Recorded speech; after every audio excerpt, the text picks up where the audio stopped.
All right, ladies and gentlemen, welcome to another episode of the usual series, the most must-see series on the platform, whether it be Twitch, whether it be YouTube, whether it even be on an illegal website. This is the best career mode you will see. Welcome to another episode of the Hartlepool United Youth Academy Road to Glory career mode. Now, I wasn't initially going to do this today, but I've got time this afternoon that I didn't think I initially had. So it worked out ultimately, and we're going to be doing another episode today. We're wrapping up January and then moving into February and continuing to push the title, continuing to push on in the cup competitions that we still remain in as well. So taking a look at the table to kick off today, this is how it is looking after 28 games played with 18 games remaining. Portsmouth sit atop League One with 62 points and a slightly better, slightly worse goal difference, but slightly better record, of course, because they're 7 points ahead. Um, but then Birmingham in second, 5 points clear of us now after I think a loss to Oxford, and they just kept on winning. I don't think they dropped points last episode, so fair play to them. So the promotion race at the moment is between those two. We sit in third on 55 points, with Stoke just behind us on 50. A big win over them to end last episode helped us make a bit of a gap there. Hopefully we can continue that momentum heading into this episode, but we shall see. MK Dons and Rotherham United are the other playoff teams currently. As we continue to read down, this is how the table is looking. Rest of the league. Derby just in the mid-table now, not in a relegation battle at the moment, but there's only 5 points between them and the drop zone. Walsall played 29 games, they're on 29 points. They're one of the teams in the relegation zone. The other teams are Wickham, Rochdale, and Tranmere. Now I'm just going to check something with Tranmere because it is in the middle of January, and I really hope they have done. If they haven't, then I can't really help them because this is literally the only time they could do it. I'm just going to have a little VAR check. Have they brought in a goalkeeper? What do you want? Like, what do you want from me? We're in the month of January, and Tranmere is still refusing to bring a goalkeeper in. There's no helping this team. Kane Hemmings here is near the top goal scorers. He's popping off, but without a goalkeeper, can't do anything. Um, but that's on Tranmere's head, be it, I guess, ultimately. So today we've got some tough games, some easy games as well, hopefully. But I'll show you the last episode real quick. We kicked off with a 4-2 loss against Oxford United. Following that, we played Mansfield in the league. It was a 2-1 win in the very last minute, the dying embers of the game, thanks to Harry Howell, who really put us over the edge there. We then drew 2-2 with Mansfield 3 days later in the Papa John's Trophy, but then a perfect penalty shootout means that we won 3-0 on penalties and advanced to the next round, where, as you can see, or we'll see in a minute, we'll face Fleetwood in the next round. Following that, we took on Millwall in the FA Cup. They're struggling in the Championship relegation battle, and we took advantage of their poor form by defeating them 2-1. We got 2 goals in the first half. They did bring one back, but we held on to go through to the fourth round of the FA Cup. And as you can see, that'll be the second game of today's episode against Blackpool. I can't remember the stadium name, but it is away from home. And then we ended off the episode with a fantastic 5-star performance. World class from everybody.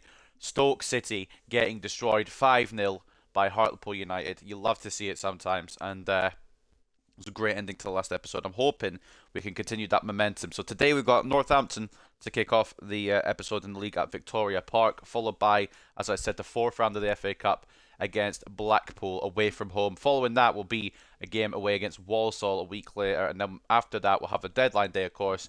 We'll read over the biggest transfers at the end, and then following that, the last 2 games of today will be against Rochdale, who I think have actually broken out the relegation zone. I'll have to go VAR that one.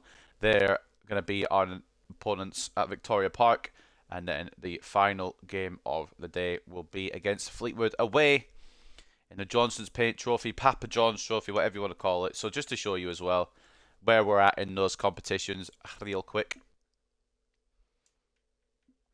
So in the FA Cup, it is the fourth round, I'm not mistaken. Alright, cool. So 32 teams left. We are one of those 32 teams. We beat Blackpool. We get our objective and we go into the round of 16. We've already survived longer than Liverpool, which is big. I believe we've already survived longer than Aston Villa as well. So we could end up surviving if we win against Blackpool in that game. We could end up surviving longer than Arsenal or Manchester United. Now, I just want to take a look at Blackpool in a minute, but also before that, there's quite a lot to look at here before we get to gameplay. I apologise. Rochdale, are they still in the relegation zone? Oh, yes, never mind. They're still 23rd. Probably going to go back down. To be fair, it was kind of a miracle that they came up, so fair play to them. It's also a miracle that we came up. The two relegated teams in real life came up in the same season in game. I'm presuming Blackpool are in the Championship, right?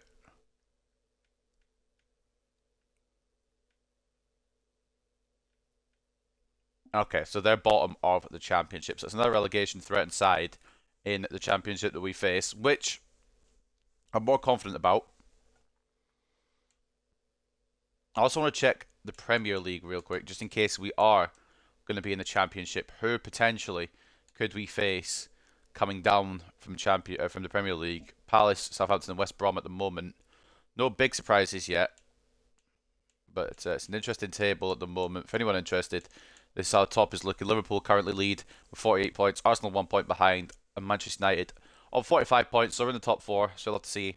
But it's a very close race between first and I guess down to eighth, maybe even ninth. So it's not like it's a separated race at all. It's a very close race. It's anyone's game. Just like in this league, it's a bit separated, but it's still very much anyone's game. So without any further ado, I'll show you our signings as well, real quick, that we made last episode. And sales as well. We'll just show you, there's only two to show at the moment. Malik Diop comes in on a 6.5 million deal from Portsmouth. His valuation at the time was 6.5 million, but now he's signed him, of course, it's dropped. So that's how he's looking. And we also loaned out Shane McDonald, who I'd like to see succeed, but it's less and less likely to happen at this club. He may succeed. It's just probably not going to happen at Hartlepool. We'll keep, obviously, a full eye on him. The 6'4" Scottish centre-back going on loan to Legia Warsaw for the rest of the season.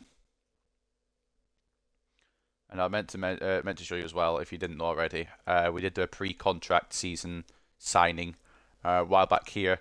We signed Rafael Gomez as a backup right back from Carlisle. Looked good in his early games, to be honest. I'm not really opposed to using him a bit more, so good from there. Both the fullbacks, all the fullbacks have been good. They were great last episode. Not fit you expect it from, but Alonso and Gomez were both very good as well. So take a look at the news then before we head into this first game against Northampton. Rodriguez his hat-trick and Hartlepool win. Rodriguez scored a thrilling hat-trick to overwhelm a woeful Stoke City in Hartlepool's 5-0 win. Class from Carlos Rodriguez. Top players deliver with top performances, and that's exactly what Carlos Rodriguez has been doing lately, turning it on game after game and proving himself to be one of the standout performers at Hartlepool. And this week's top 11, we had, I believe, 5 players in here, was it? In the last episode, Douglas Moffat, Ewan Galloway, Fran Ochoa, Jack Cochran, and Carlos Rodriguez. Look at that man right there. Potential to be special. He is going to be special. There's no potential about it. He will be. And we're hoping to overturn Northampton. Hartlepool United manager Shabalala will be hoping to get the better of Northampton Town in today's encounter after going down to a narrow defeat the last time the teams met. As we take on Northampton, they need to catch up to us again. Hopefully we'll get a bit more from Diop as well. Didn't really like the world on fire last episode, and then a couple of signings here I'm going through as well, with the biggest, I guess, being Matthias de Ligt to PSG, as well as Dejan Kulusevski going to Leipzig from Spurs. Right, let's get into it then. Northampton, they're going to be a tough task. We lost to them last time. I do want to rotate a little bit. I'm going to change this completely here because Munoz is injured for the long haul, and I don't have to fucking move him off every time. So as you can see, quite a lot of the loans are gone out. It's a bit more streamlined this side now, a bit more easy to access. We're going to start Malik Diop, and we're going to give him a try. I know it's not his preferred role, which is the issue. But we'd have to drag him all the way back here, and he still would be centre mid, which he still wouldn't like. I don't know how far we can drag him back to make him CDM, which is, we'd have to move him all the way through here or something, which just ruins the whole formation. So we'll drag him back a little bit, but he's just going to have to deal with it, I'm afraid. He's got the stats for a centre mid. He just prefers to be a bit more defensive, which is fine. Palacios will swap with Ochoa as well, because Ochoa had a good run of form last episode. Now he's 77 rated. Fair enough. I don't know how much growth Fran Ochoa still has left in him, though. I'm hoping we've still got quite a bit of juice to get from that man. He's still showing great potential, so that's not too bad either. Plenty of room to grow still. We'll put him on a support winger, get a bit more speed out of him as well. It'll be fantastic. And hopefully he can kick on today and come back to his best that we know he can bring to the table. So, without further ado, let's get into this game. I'm going to make a couple of changes for this lineup, by the way, just for the record. It's just that's going to be our main starting 11, which is why I was in that menu. We'll do that. Hansen I was going to use, but looks a little tired, a little weary, so we're going to rest him. And risk something here. I don't think it'll work, but I'm happy to give it a try. And you know what? No, we'll keep Thomas on the bench. Bring in Harry Howell. Blanchard didn't get a lot of episode time last episode, so we're going to have to give him plenty of games this time as well. And I want to give Arango a go, but I don't know if it's the right game for it. We've got Blackpool next in the FA Cup. We'll whack him in there. So that's going to be the squad that we'll take against Mr. Northampton. I don't want to call him Mr. Northampton, but that's the team we're going to use against him. Duncan in goal, Moffat and Gomez as the fullbacks, Tomlinson and Contreras as the centre-backs, Diop at CDM/centre-mid. I'm classing it as CDM because he's just sat back a little bit. Mills, Cam, Roberts off the right, Ochoa off the left with Howell and Rodriguez leading the line. At Victoria Park, it's Hartlepool United versus Northampton. Let's just see what goal news we got on all of them. I didn't even put them all on. Fair enough. Alright, ladies and gentlemen, let's get into it. First game of the day. And I honestly think that we will win this one. I'd like to hope so. But if I lose this one and then win in the FA Cup, I might take that.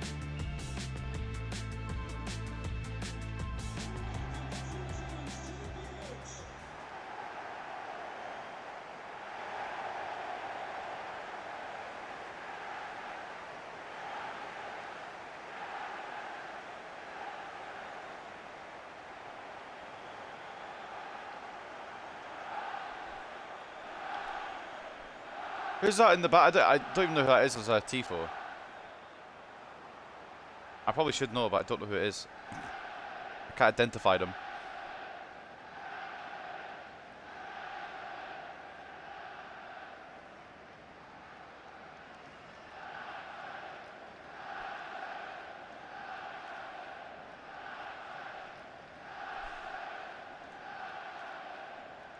United chance ringing out. We know that familiar sound. It says 4-1-1-4, but we know it's a 4-2-4, don't we? So just Diop likes to be a bit further back than the original midfield line was, which is fine, as long as he plays well there.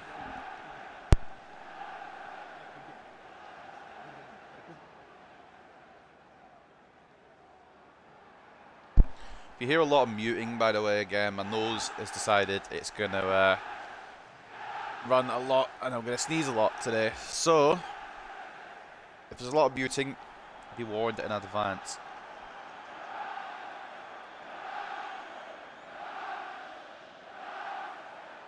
Thank you. Enjoy the game.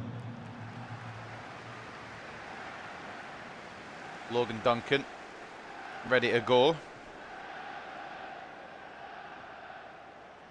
As are the whole Hartlepool unit. We need to go on a bit of a run of form, like we've continued. Well, we've been on a bit of a run of form, I should say. We should continue. We could continue. I'd like to continue the run of form we're on, and we could put ourselves back in a position where maybe the title's in our reach. Hell, maybe the autos are in our reach. Moffat early tackle. That's what I like from this team: an early tackle, and then we can just take it off them and play our game. Whenever we kick off, we manage to hold the possession for a while, just warm up with it. And whenever they kick off, we manage to close them down instantly. And we can continue our warm-up either way. It's just a possession game we like here. Not always do we make the best out of it, but sometimes we do. Roberts. Rodriguez has managed to hook that back in. Oh my god. Carlos Rodriguez. How has he kept that in? That was an awful ball from Ethan Roberts. Rodriguez bet that perfectly to knock it back to Mills, and it nearly ended up being an own goal in the end, ultimately. Ethan Roberts to deliver towards Malik Diop. It's away as far as Harry Howell. It's going to bounce away. Rodriguez does get there first, but doesn't get to keep the ball under the pressure from Conway. And now Northampton go. We scored the most goals. Back to... This game was... If I went my own net, by the way, I'm fuming. I'm just trying to do a simple pass there from Moffat to Duncan in the game. Just try to fuck me over. I can't quite be arsed.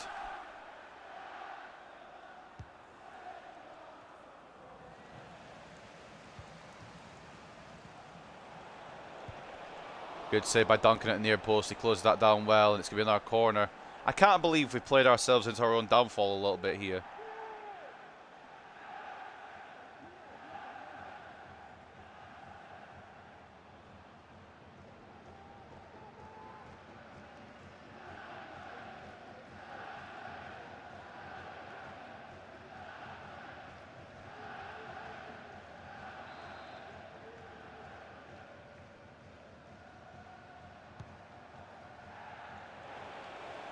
Good connection. I don't know who connected with it from Northampton, but Duncan was equal to it. He had to be.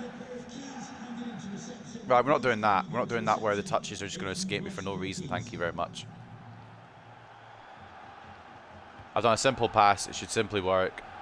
The touches are going to escape me. I just will not be bothered with this episode. I'll happily... It's the first game. I'll happily not bother. I'll do it tomorrow as planned. Granted, I've still got another video I need to do before Saturday. I've got a work shift on Saturday, so Saturday evening. So I should be able to stream Saturday day, or maybe Friday I'll do it instead.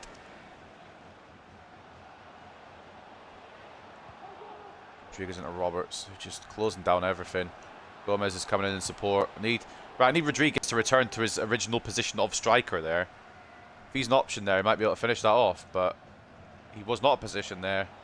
Or not, what do you mean was not a position? What I mean is he was not in position, so it did not occur.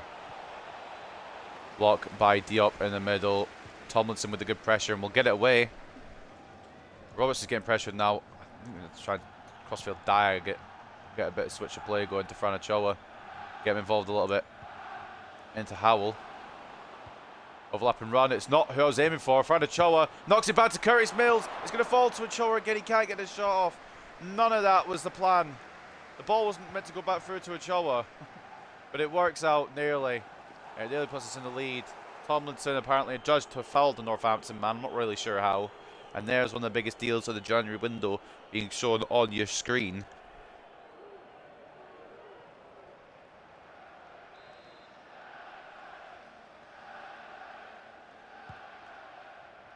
Poor ball. Howell can intercept. That's very poor. And he's got Roberts to his side. Can we make advantage of this? Harry Howell into Ethan Roberts. What an awful error from Northampton. That free kick led us to go and take the lead here at Victoria Park. Gave us a perfect opportunity.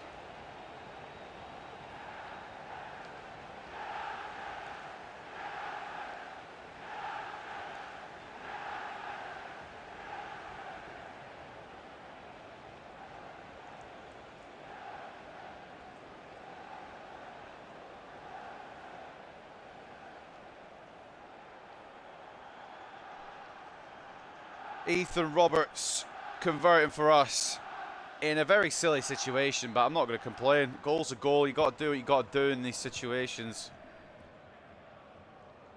We lead 1-0 at Victoria Park for sheer stupidity from a Northampton player. But don't get me wrong, I'm not going to complain about it. There's some sheer stupidity from us in a minute. Fucking hell, I couldn't get to switch my player where I wanted to. And it's a good effort from Northampton there to try and find an equaliser. But it's alright. It's alright.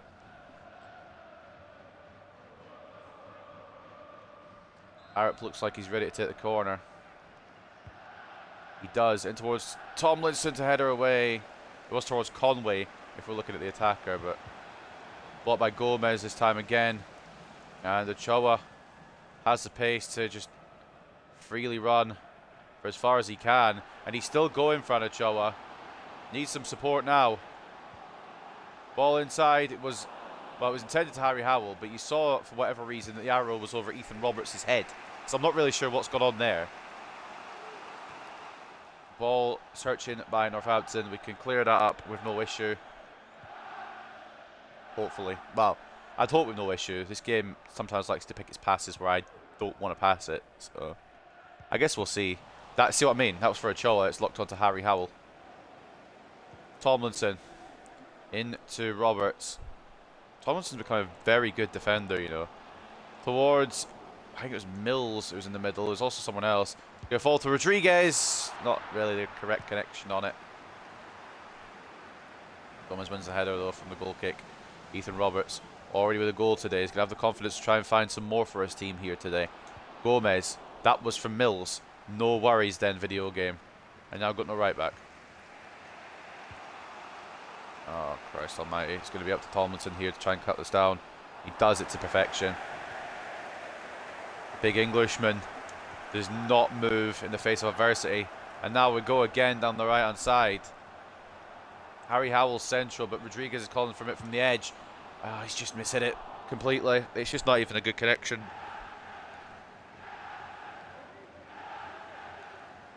Usually puts them on target at the very least, but poor there. Just didn't catch it right.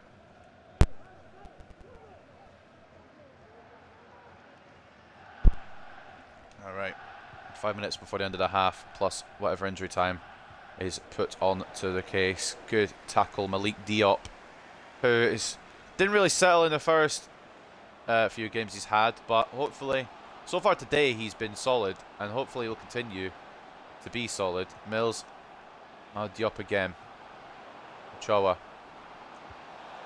I didn't do that though, did I? I just didn't do that. That was not a thing that I did. There's a goal again into an open net. Harry Howell intercepting the free kick, putting the Pistons on, and Roberts got alongside him to convert the finish. But I don't understand how it's dribbled that play there with Fran Ochoa. I've passed it off way before I've even got to the byline. I'll tell you, Fran Ochoa tried to put the pressure on, doesn't win it. Harry Howell will though. He's had a great pressure game today. Fran Ochoa try to find Rodriguez. It's going to deflect through and cleared away.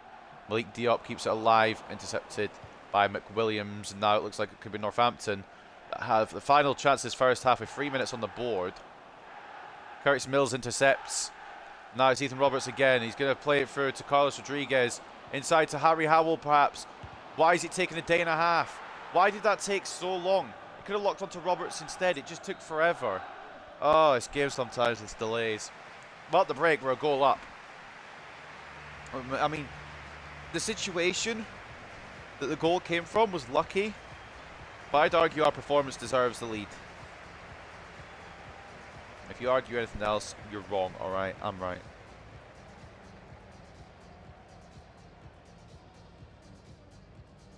Goal from Ethan Roberts after some smart interception work from Harry Howell means that we lead at Victoria Park. Around the grounds is 1-1 between Shrewsbury and Charlton Athletic, 1-1 between Cambridge United and Mansfield Town, 0-0 between Rochdale and MK Dons. Sorry, I had a hiccup. Peterborough leading Lincoln City 1-0. 1-0 to Charlton Town over Accrington Stanley. Who were they? Exactly. Sheffield Wednesday, I should say. Fucking hell. 1-0 up over Derby County. 1-1 between Portsmouth and Bristol Rovers. Portsmouth currently dropping points. Birmingham, if it stays like this, might even go top. I can't remember the goal difference. But Birmingham are leading Stoke City at the moment, 1-0. 0-0 between Wickham and Rotherham, as well as a goalless draw at the moment between Burton Albion and Oxford United. Currently at Victoria Park, it's 1-0 Hartlepool United. And deservedly so based off of those stats. 59-41 in terms of possession, 6 shots to 4, 2.3 expected goals to 0.4 for the away side. We did go quite strong today, and it's worked out thus far. But we've got a big game up next. I wouldn't say prioritising it, but I'm really excited for it. Well, I guess I'm prioritising it over the next game after that against Walsall, I think it is. there's a week's difference in that one. I just want to try and get a big Premier League team. Malik Diop! Held by Dos Santos. Thomason will win that. He's a very tall boy with a decent bit of potential. I was thinking of loaning him out, but I'm going to give him game time because he's been quite good. Rodriguez, I did not expect to go through. Harry Howell.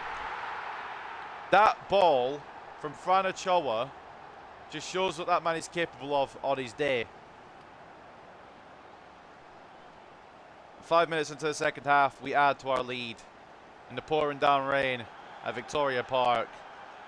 It is Hartlepool United 2, Northampton 0. I didn't expect that ball to go through to Rodriguez. I half panicked, but thankfully Howell was on hand to assist, and he finished it perfectly into the bottom right. Well, more in middle right, I guess, but either way, it's in the back of the net, and we are 2 up. Against a team that beat us early in the season, but this loss earlier in the season to Northampton was when they were on fucking top form. They've kind of chuntered a bit, not been able to sustain a playoff spot. I'm not saying they won't by the end of the season, but at current, it's not a playoff spot for them. Good block by Contreras for a Northampton corner. And Harrop, one of Northampton's best players this season, getting subbed off for Auckland, or Alkand. I didn't read it right. Is Auckland. Headed away by Fran Ochoa, not far enough though. Mills could close it down. Tries to, but it's going to come back in. Blocked by Contreras, the second block by Rafael Gomez. Ball still in favour of the away team. But come through to Contreras, who should be able to deal with it, and he does. Tomlinson can play it out to Moffat. Well, they've been solid in defence today. Decent in attack as well. Bit lucky to get the first goal, but the second goal was all just good play. And Fran Ochoa's pass, cutting the defence open. We could be through again here if we don't watch out. I don't know, Northampton's defence are at 6s and 7s. Curtis Mills couldn't get onto his right foot, so it's just poked wide from the Welshman.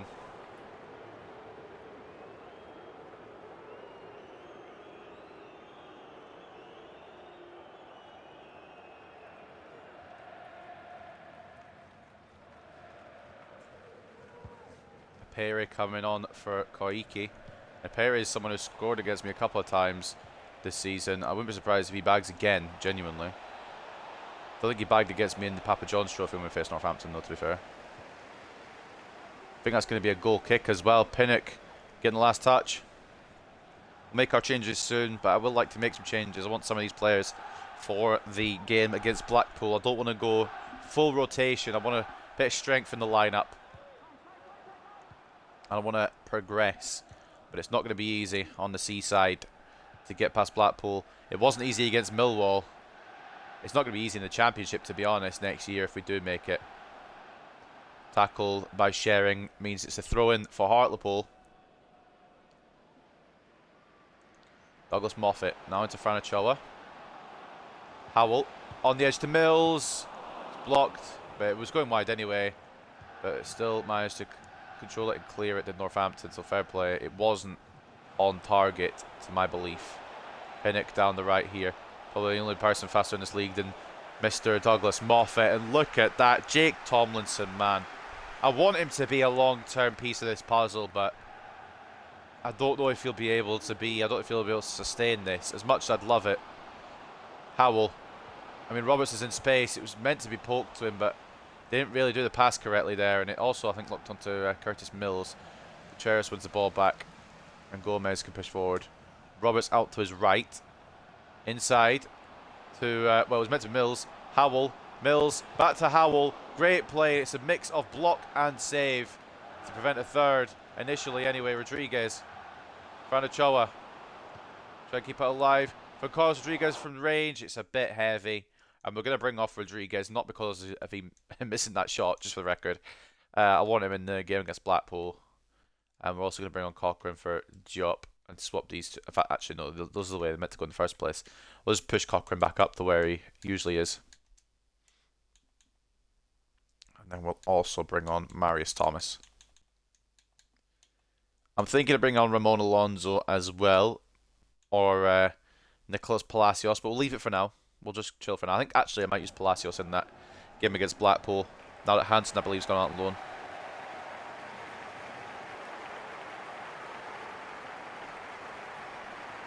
Triple substitution just to freshen things up with 20 minutes to play. Try to hold on to these points that we've got currently in our grasp.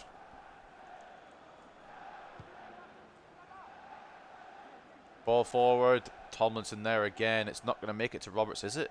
Oh, it will. Oh, no, it won't. Well, a bit of a coming together, but Roberts ultimately loses out on that occasion. It's poor defending, but it's wide. I genuinely thought that was 2-1. I don't know how he's missed that. That's the problem with not having Galloway on, man. It's just the defence is a little bit slower to get into position with Tomlinson and Contreras. There's not really a speed demon between them.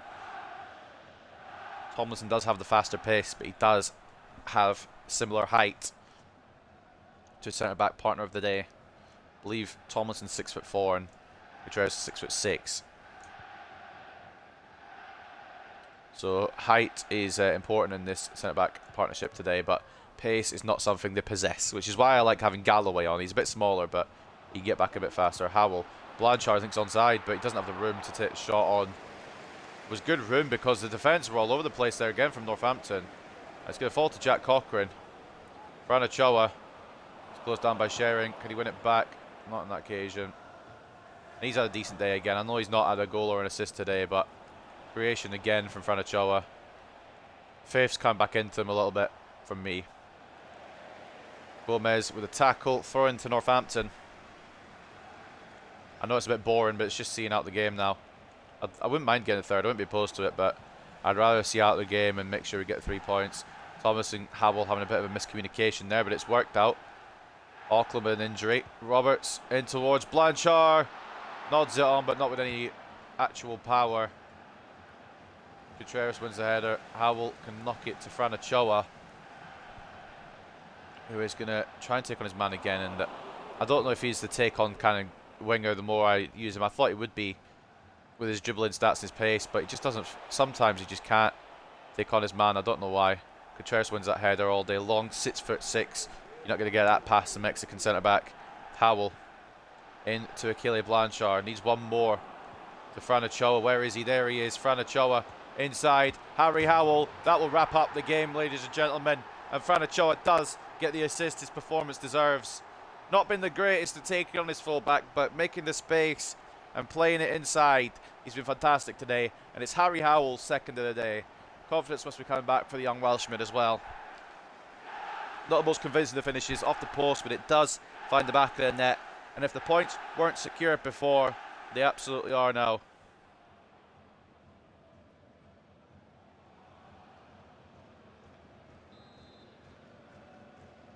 And it's 3-0.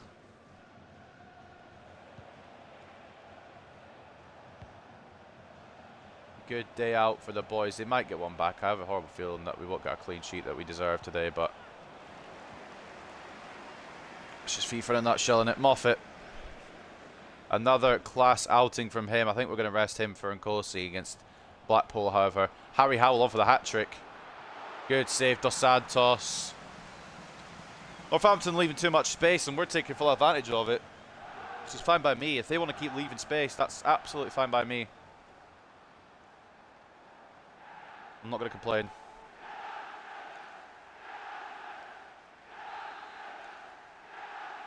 Roberts towards Blanchard. Straight at Dos Santos. As Northampton look for a lifeline, a very late lifeline, but it would be a lifeline. 4 minutes of added time. Pinnock keeps it in, but it's going to be cut out by Cochrane. That might have been Northampton's last roll of the dice. Marius Thomas into Harry Howell. Can he finish it off for his hat-trick? Great save again by Dos Santos. The young Welshman unable to find his third today. But he's been lively, he's been electric today. And I was going to bring on Arango, or I was going to use Arango in this game, but we've got Blackpool next. I'm going to put Arango in for that one. Fran Ochoa. Ball towards Blanchard, tries to do anything with it. It's going to come to Howell, who's 5'6", does win the header. And why not? Rafa Contreras absolutely volleys it at Pere. I think it's going to be a corner, however. But why not? Give it a go. Final action of the day, then. We will be winning 3-0 at the very least. Will there be any more? Sharing picks up an injury as well. Ochoa to Blanchard. Contreras, can he keep it alive? He could have done, but the ref decides to call time, which is absolutely fine. A 3-0 win to open today's proceedings in this episode. Continuing the good momentum we made last game after the 5-0 win against Stoke. 2 successive clean sheets. 2 wins in a row at Victoria Park as well. Maybe it is that the home ground may turn into a fortress for 2025. Although I think it's actually 2026 that we're in now. Roberts with a goal. Thankful to Harry Howell for that goal. It was all Howell's making. And then the man himself got a brace in the second half. He's got to be man of the match, I think, for me and probably for the game as well. Harry Howell, fantastic appearance from him today in this match. Looking at the stats, a deserved win. 59-41 in terms of possession, 18 shots to 8, and it could have been more than 3 really. But 5.8 expected goals to 1, and it was thanks to De Santos that it wasn't more than 3 because it was getting a bit ugly. Looking at the ratings here, it's close between Harry Howell and Ethan Roberts, but Harry Howell just edges out the man of the match award with a 9.4. He has a brace today, as well as the assist for that Ethan Roberts goal. That, I mean, it was still stuff to do for Roberts. He started to find the back of the net, obviously, but it was all Harry Howell's making. And Roberts as well, lively as always, the best player on the wing for a reason. 78 rated class from him today, 9.3 and a goal. Franacho with an 8.3, and then Rodriguez a little off colour today, but it wasn't a big deal. We need him fit and fighting for the game against Blackpool in the FA Cup 4th round. What's up, D Brooker? Welcome to the stream, mate. Duncan only got 7.1. Didn't need to do an incredible amount today, but what he did need to do, he did, obviously. 3 shots in his goal, 3 saves, a clean sheet for the young Scot. And as for the other side of the coin, Northampton's best player, Sam Shering with 7.5, and Leonardo dos Santos, despite conceding 3, still gets a good ring, 7.2. He's the second best player on the away side. 11 shots on goal, 8 saves, 3 conceded, but he couldn't save everything. He did a good job to save as much as he did, to be fair. We were a bit ready today. But ladies and gentlemen, what a win to open the stream. Hope you're having a great day. I'm not doing too bad. I went to a dentist this morning and my teeth hurt a little bit, but they didn't hurt as much as I thought they were going to. So I'm not too bad. Not too shy with that. And yeah, this is season 4. 4th season of this career mode. We spent 3 seasons in League 2, finally got out of League 2, and now the board are expecting back-to-back promotions, which is what we're trying to do. But it's not very easy with some of the teams in this league.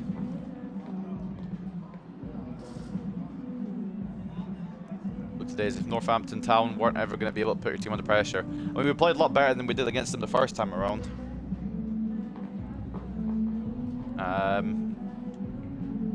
Couldn't handle our attack and play. I mean, we were very good up front.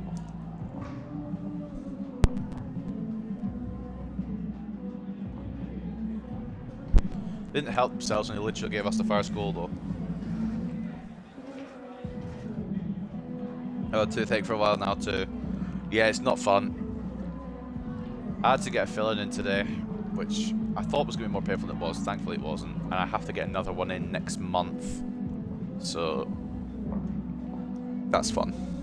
I hate the dentist. And it's not even painful when they're like when they're doing what they're doing. It's more the sound, the screeching in my ears I hate. Because I've got sensitive ears, it's not fun. Right, inbox. Duncan Wilson loan offer from Austin FC, absolutely. He's one that's got a good upside to him. Good Scottish contingent in this squad. And then we had a look at Borja Leon, but as good as he is, I'm happy with what we've got. We've got Douglas Moffat, who I'm hoping will be the fullback for the duration. But we'll see. And then we've got McGregor, but he's injured still, and I'm hoping he doesn't lose his potential tag. Me too. Yeah, awful dentist. After this one, though, next month, I'm not going for a year or two, I think, after that. And this is some deal going through.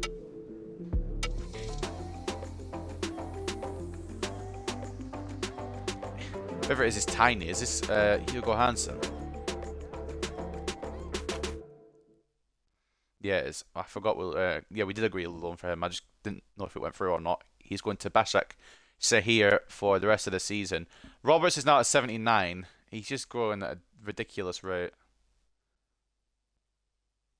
He's going to be the best player in this squad by a long way. I think this is Duncan Wilson in it. But no, it can't be because Duncan Wilson's bald. I want to start a career, but not sure what team to do. It depends what kind of career mode you want to do. If you want to do a Road to Glory, start in maybe League 2, pick one of the League 2 teams. Reece McGregor will go out and load to Leuven for the rest of the season. I forgot I accepted that for him. The Hartlepool one's fun, but maybe do a team like, I don't know, maybe try Rochdale because they're not going to be in the game next year. Because they got relegated in real life. Angel Figueroa, final scout report. Decent little striker, but not, I don't think really what we're looking for. Plus, he wouldn't be willing to relocate at the moment anyway, because in Getafe. McGregor, Hansen, both loaned out. Wilson will accept it, and I think we've got Blackpool. In the FA Cup 4th round, there's also a player chat, which I'm assuming is going to be somebody asking for this game. Arango wants the game. Arango was going to get the game anyway, so at least we're on the same wavelength. And I'll save over so I don't lose any progress. I may do Colchester United as they're near me. It's not a bad idea. They're in a bit of a need of a rebuild, a bit of a road to glory. Not a cracking season last season, but maybe they'll grow on it. I don't know. Maybe they'll build on it. Hartlepool, however, got relegated, so this will be the last time I can do Hartlepool for a while. Hold on a minute. Inform Rodriguez courted by Werder Bremen. Seems Rodriguez's scintillating form has him at the top of several major clubs' wish lists. Rodriguez, who currently leads the league with 16 goals, is proving himself invaluable to Hartlepool, might find himself in the middle of a transfer tug-of-war if and when offers come in. Werder Bremen have reportedly shown interest in the 21-year-old, but they're yet to make an official bid. There were no comments from the Hartlepool camp, but this could well be seen as an opportunity for them to cash in on the informed striker, as he's never likely to fetch a higher transfer fee than he would at the moment. I mean, he will get a lot better, so I'm not going to be cashing in anytime soon, if at all. It'd have to be a ridiculous offer, and even then I don't know if I'd accept it. And FA Cup between Arsenal and Manchester United, that's a 4th round clash. That's mad. Team of the week, that's from the previous week. Just make sure I've covered everything. Hartlepool triumph over Northampton. I don't know why it's done it twice, but fans of Hartlepool United will have been even more excited by the team's victory over Northampton Town, given their opponents had beaten them in their first league clash earlier in the season. And two of the teams fighting to get to the top of the table met, and it was Hartlepool United who emerged victorious against Northampton Town. They'll hope the win will be a springboard to get off on a run of form in order to close the gap at the top. And with Harry Howell having a great day in front of goal, he nets the brace as we beat Northampton. Howell was in superb form for Hartlepool United, scoring twice and helping side to a 3-0 win against Northampton Town. Beautiful, beautiful. Jack Cochrane apparently struggling. I don't think he's struggling. He's doing a good enough job. But I guess the media need a story, and they just picked poor Jack Cochrane to be the target of it. Desperate to get the best out of Cochrane, Shabalala has tried fielding the player in different positions. The midfielder, though, seems to struggle wherever he plays in the team. Will the manager now have to make a decision on his player's long-term future at Hartlepool? I think he's been having a good season, to be honest, personally, but the media need a story. Right. Big game here, because if we win this, we'll finally do the board objective where they want us to be in the round of 16 for the FA Cup, which is a bit of a stupid objective for a League One side, but who's counting? Let's see then what we can do. We're going to go with this formation, with this, the backup team, I guess, this. But we're going to move a few players around. So first of all, where is Nkosi? He's already on the pitch. He is, alright. We'll do that then. Rojas in goals, fine. Alonso, yes. Hansen, yes. Tomlinson, no. Galloway comes in. Nkosi, yes. The other Nkosi, also yes. Cochrane goes there. with, Dalton can have a run on the bench. We'll see what happens. Roberts swaps for Martinez. That's the whole reason we brought him back. Arango, yes. Quigley has been doing very good in the limited time we've given him, so why not? And Palacios. So it's a bit rotated, but I'm hoping it'll be enough to get us through. If it isn't, then it's my own fault, really, innit? Ultimately. Make sure we get the right changes on the bench as well, just in case we need some magic from one of these players. I suppose I better keep Dalton on because he doesn't get a lot of game time as it is. I'm hoping he'll find a loan before the window closes, but we'll see. So that is how the team is going to look for this game against Blackpool in the 4th round of the FA Cup. I can't remember their stadium name. It says Malton Road, but I just can't remember. I'll go look at it in a minute. But they're bottom of the championship, so I'm rating my chances, to be honest. But then again, they could perform in this competition. They want to get further than we do. Obviously, we all want to win the FA Cup, but I don't think it's going to happen for us in League One. You just never know, though. Rojas in goal, and Kosi and Alonso as the fullbacks, Galloway and Hansen as the centre-backs, with Galloway captaining the side today as the backup captain. He will be wearing that armband. And Kosi centre mid, Cochrane, Cam, Palacios off the left, Martinez off the right, with Quigley and Arango leading the line. And there will be plenty of other games going on at the same time. So let's see what we've got. Arsenal United. I want to keep an eye on Arsenal United. Don't care about these other ones, these pretenders. I want Man United to be winning that. In case you haven't guessed, I'm a Man United fan.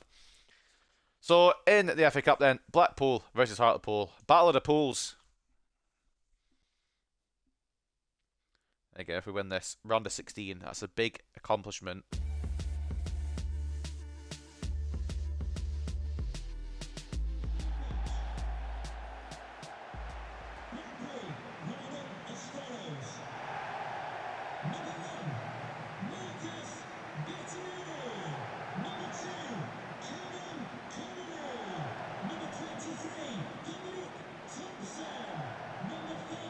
Sheffield Blackpool Stadium, Bloomfield Road, that's the one. So Bloomfield Road, 4th round of the FA Cup, ready to go.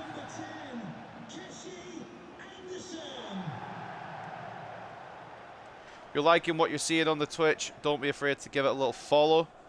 And if you want a link to the YouTube channel, just let me know and I will post it in. All these streams, most streams on the Twitch side of things get uploaded. These career modes will always get uploaded, and most of the time it'll be 8 PM on the same day that I've streamed it, so it's a good bit of content if you want something to watch. 15 followers away from 100 on the Twitch side of things, and then on YouTube I believe we're around 40 subscribers from 500, and that is huge. Thank you very much for all of the subs. I wholeheartedly appreciate it. Once again, the YouTube link is in the Twitch chat. I used to have like Nightbot or Stream Elements, but I can never get it working, so if anyone wants a YouTube channel link, it's in there. Of course, if you watch on YouTube, hope you're enjoying what you're seeing. I'm hoping I can give Hartlepool United a chance in the round of 16. I believe this would be, if we win here, the record run in an FA Cup for Hartlepool United. I could be incorrect on that, but I'm pretty sure my research last time said the furthest that Hartlepool made it was the 4th round. And obviously, we're going to get further as the years go on in this career mode. But for now, just 4 seasons in League One, we could advance to the round of 16. And that might mean a big Premier League opposition. Quigley, Palacios, ball in, not the greatest. Like I said, if we need them on the bench, we've got some big hitters to hopefully turn the game around. Hopefully it doesn't come to that, because I'd like to rest them for the league, but we'll just see. Block by, I believe, Hansen and Galloway blocking it on the way through. Be a corner to Blackpool to start off this one. I'm concerned, honestly. I think Blackpool will give us more of a fight than Millwall did.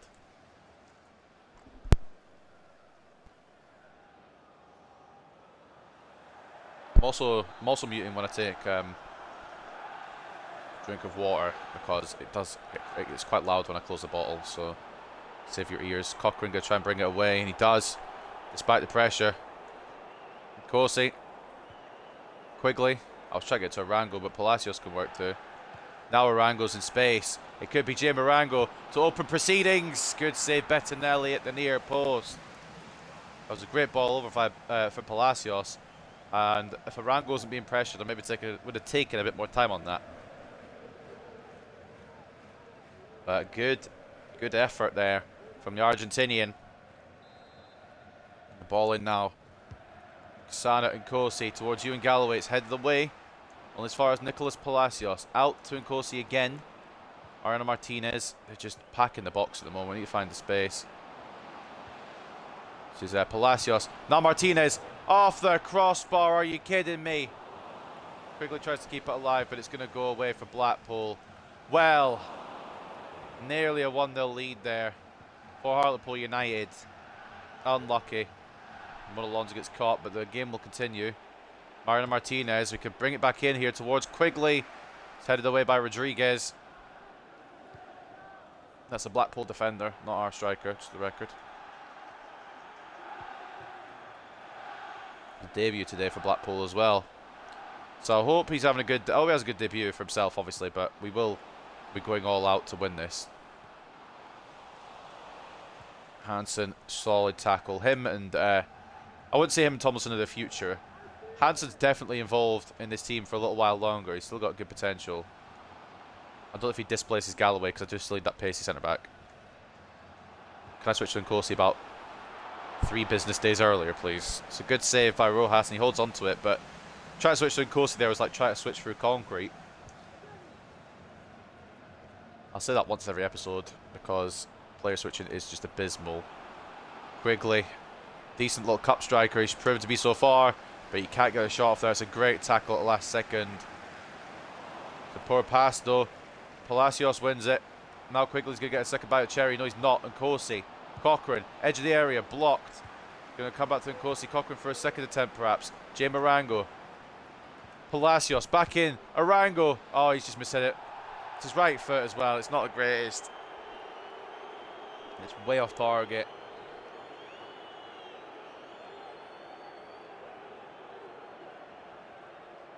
Well, we're trying.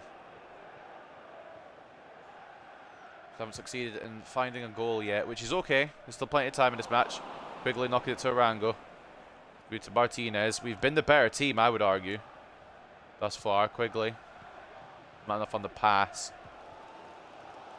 That's going to be problematic. But Hansen closes it down again initially. Alonso does the second bit of closing down and we'll bring it away. Quesada and Nkosi. Out to Nemeni and Nkosi. That's not confusing at all. They're both being in the second team. Potentially Nkosi will be in the first team eventually, but it will depend on the potential that he reaches. I've fully committed Galloway like an idiot.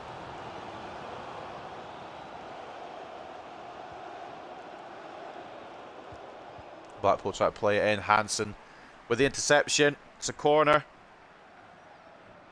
I feel like we should be a goal up. Closest, of course, we come is the effort that hit the crossbar from Mariano Martinez. Yet to find a goal here at Bloomfield Road for either side. Quigley heads away. It's back to Dale. I absolutely need to sneeze. Oh no.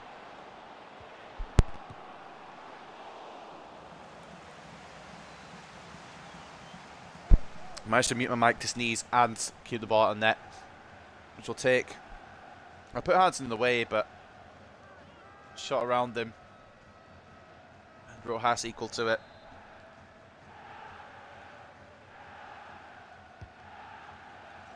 Faint United chance here at Bloomfield Road. I told you these travelling Hartlepool fans are sometimes as good as the home ones. Rango gave chase, or sorry, yeah, Rango gave chase. It was never going to work though. It was just more of a clearance to get it out of that situation. Hansen, good tackle. Tough tackler Hansen. That's going to be his nickname soon. Every time he makes a tackle, it's a fucking tough one. Palacios can't get around. Can't win the ball back either. And of course he can't cut it out. This could be a problem. This is a problem. This is a huge problematic area. Lavery. Try to play it back. Just try to keep a man on the situation at all times. And Nkosi. Try to take him out. It's a good save, Rojas. It's going to stay in play though. Don't take the guard down. Good save, Rojas again. There's only so much the young goalkeeper can do. The game really wanted Blackpool to score there.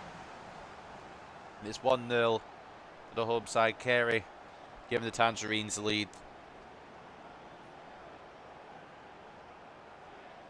The game really wanted that one to go in for Blackpool there.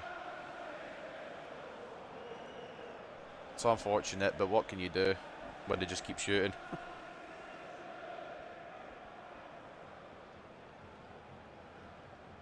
Feel a bit hard done by, but Blackpool are always going to be a difficult team to face. Millwall were difficult as well. And it just shows, I think, we maybe need a bit more seasoning before we get to the Championship. 3 goals for Sonny Carey in 2 matches. He's on a mad one, apparently. Goal down 9 minutes before the break, which isn't bad. It's recoverable, obviously. But do we have the players on the pitch currently to recover it? Or will changes need to be made as we continue down the line? And Kosi, Arango from Quigley, I should say. Oh, Cochrane's still outside.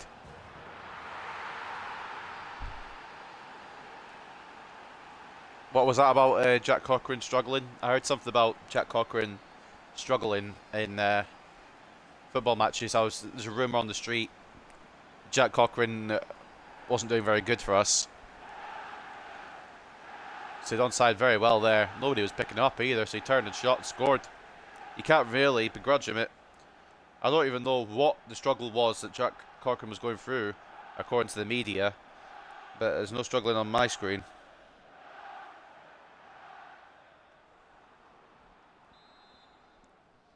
And that will do all the good in the world for momentum here for Hartlepool United.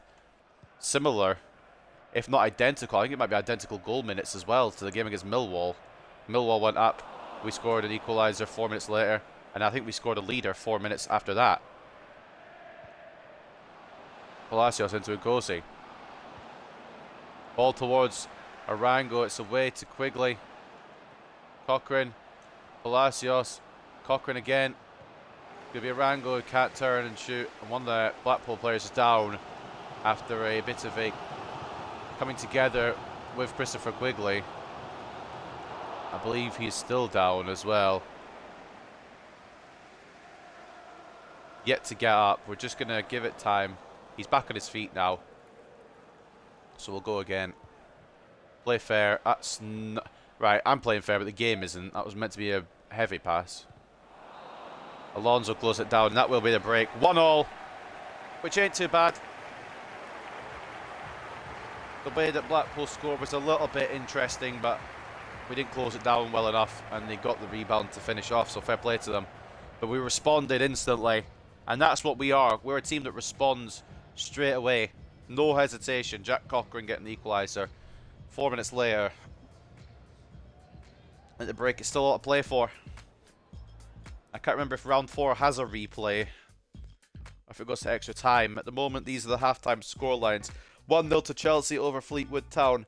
0-0 between Leicester City and Nottingham Forest. 0-0 between Arsenal and Manchester United. 1-0 to Huddersfield over Reading. 1-1 between Everton and Ipswich. And then the other game of Norwich and West Brom will be played later. Up next then, this is the stats from the first half. Blackpool probably deserve it a bit more. We've not been very accurate with our shots, but I do remind you that one hit the crossbar. 54-46 in terms of possession in favour of the away side. 7 shots to 5 in favour of Blackpool, with 1.9 to 1.6 expected goals. So we're going to have to dig a bit deeper if we're going to find our way through, which I expected, to be honest. We have gone quite rotated. We haven't gone extremely rotated. Connolly with the injury at the end of the first half there, coming together with Christopher Quigley I was on about. And the thing is, Blackpool, they're going to press for this. So we're going to have to just try and outpace them, I guess. But I don't know how many of our players have more pace than theirs. Cochrane's not the fastest. Closed down by Thompson. Arsenal lead Manchester United for Dusan Vlahovic. Silly tackle from Cochrane. Probably get a booking when play stops, but that's fine. Got away with it for now, Alonso and Kosi. And then Kulishevsky's moved to Leipzig, now getting advertised. Quigley out to Nemeni and Kosi, who's going to try and cut in, but it's just not, again, one of those that's not got the pace. I mean, his pace is alright. I don't know how he's getting out sped there. I suppose just cutting in. Ball inside, it's headed away by Galloway. Just about. Marion Martinez now going to go on a little runner here. Inside to Jim Arango. Played it back to Cochrane. I don't know why he didn't shoot straight away, but I suppose if he'd shot straight away, it still would have been blocked. Not really a good shooting opportunity as I thought it would be. A good cutback by Arango to Cochrane, which is exactly what I wanted. Now Cochrane trying to return the favour. Intercepted. Oh, this is going to be a difficult one to try and win without making any big name change. I think we're going to have to make some big name changes. If we're not in a good spot by about the 70th minute, we'll make some of those changes. It's a bit of tackling by Correa, the Blackpool player, to give us a throw. And Kosi, well, it was meant to go back to Palacios, but it's got to the other Nkosi instead. Quigley will try and find Palacios. It'll bounce through just about, back into Quigley, who just, he's getting crowded out. Hasn't really had the day I would hope from him, but to be fair, I didn't expect him to have the days he had against Northampton and Millwall, so that's where we're at. It's a free kick to us. Instead of bringing on Dalton, but maybe we don't. Unuvar coming on for Anderson. The home side making a change. We'll be making our changes shortly. Free kick here. Do we want to actually smash this with Nkosi? I'm going to say no. Our sources say no. Quigley, try to find Palacios. Didn't happen. Hansen should win that. Doesn't get to keep it. Can I go Alonso, please? Not in time to do what I want to do. Okay. Dale for Blackpool. Galloway and Nkosi been beaten. The pace. Ball in. Good save, Mateo Rojas. It bounced a bit awkwardly. He done well with it. No change for Blackpool. Dougal coming up with arm. And the fans, the Seasiders here, the Tangerines in attendance, becoming loud and proud for their club here. Try to will them on against Hartlepool.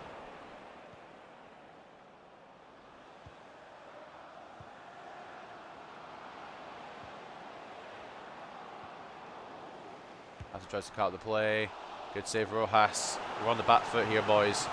Maybe some changes will be made sooner rather than later. We'll give it a bit more time, though.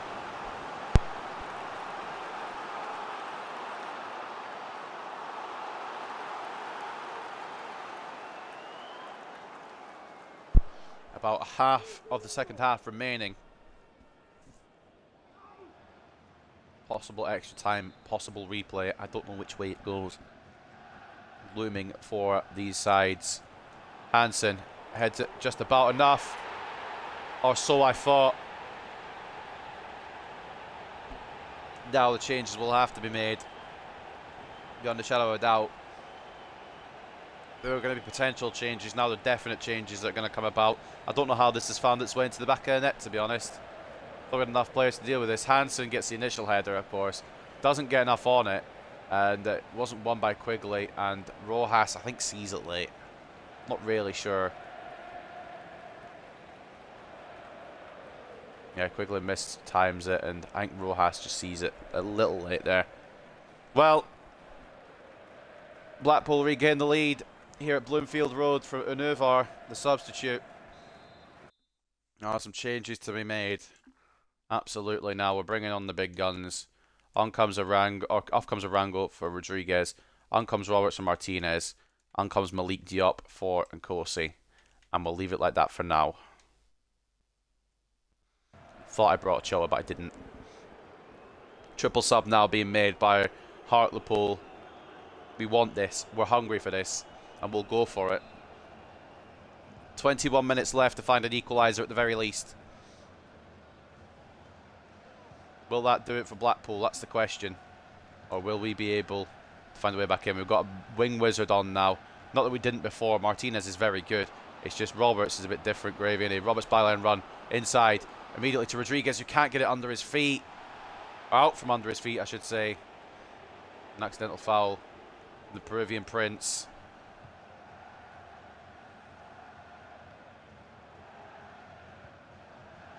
Arsenal now leading United 2-1. And it could be a 3-1 here for Blackpool if we're not careful. Good save, Rojas. I'm trying to close it down. I'm trying to move where they're moving, but it's just too difficult at the moment. Lions coming on for Thompson. 15 minutes to go. Blackpool might just be reinforcing their defences to hold on rather than pushing for a third. But at the moment, I'm wrong. It looks like they're going for this.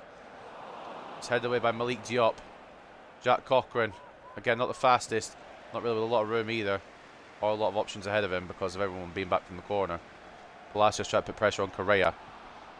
Does exactly that. I don't believe this game, man. Why doesn't it let me pass it until it's off the pitch? There's a goal again from Uruvar, like we need to see it. I saw it enough times to rub it in. We might be finding our exit from the competition very soon, but we're going to go down fighting. Towards Malik Diop to header away. Only as far as Treble. Ball inside.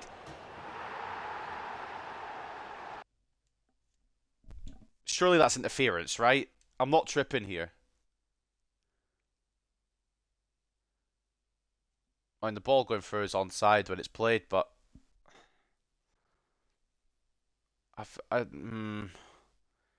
it's probably game, set, match for us, and it's very lucky for Blackpool.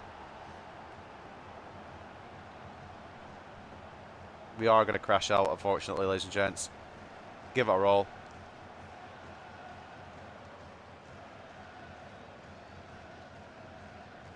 It's just so stupid the way that these goals come about. I don't get these. And I'm just wondering why the AI allowed them so much when I'm just not a beneficiary of them. Now, ultimately, it looks like the FA Cup journey is done. There's still time. I'm not giving up just yet, but I just don't see how we're going to do it because they're going to go full defense now. I can't even pick out the players I want to use to attack with. Cochran, Roberts. Could score soon, it'd be fine. Christopher Quigley, where are you fucking going? That's not your fault, though. I'm running in a different direction, and the game is just sending Quigley somewhere else. To Narnia, perhaps. Oh, fuck off. I'm going to lose my mind. I've tried to stay professional throughout this, but I'm going to lose my mind. Yeah, exactly. The commentators just said we haven't been 2 goals worse than our opponents. So what the fuck are we 2 goals down for? About to be 3 goals down, aren't we? I thought I went in. Well, boys, we give it our all. I don't see us pulling off something magical here, but there is still time. Galloway and Corsi, come on, boys. Come on, boys. Oh, that's that then. That good. Yeah, good. I didn't want the pass to go to my player anyway that I aimed for. Yeah, I didn't feel like... You know what? I feel like this pass here from Nkosia, I wanted to play it to the Blackpool midfielder. Yeah, that's exactly where I wanted to play it. So, let's just VAR this. I'm aiming it at Nkosi, or at fucking, whoever the fuck left, Palacios. It's just not decided to put any effort behind him. We've lost. But it's over now. I mean, if it wasn't before, it's over now. I can't be fucking bothered. Manager rating's probably going to go down the shitter. We might even get sacked. I don't even know or care at this point. It's just the stupidest fucking fashion that these goals are coming about. 3 of the Blackpool goals today have been outrageously stupid.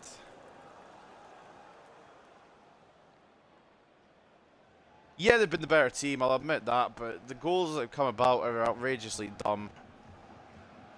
One was an accidental back heel to his teammate after interfering with my goalkeeper. Like, what the fuck am I meant to do? And now just, I feel like my players aren't playing properly, if that makes sense. Well, it's a game, set, match now. Fair play at Blackpool. they've done us here. And I was thinking about, are we ready to face a big Premier League side? We're not even ready to face a lower tier Championship side by the looks of it. They did what Millwall couldn't do, and they're giving us a lesson here. We've got 6 minutes, but 4 goals in 6 minutes, very unlikely. Especially when I've got nobody to pass to. When I cut back there. If this gets a 5-1, I'm actually just not... I'm debating on not recording anymore today. Some of these tackles have been immense today, by the way. The one, I think it was Alonso earlier, you probably won't remember it, but I'm just remember it in my mind. I'm tackling the ball probably the best way possible, and someone catches his leg instead. We don't need to see the replay of every goal. They don't do this for me when I score about 5.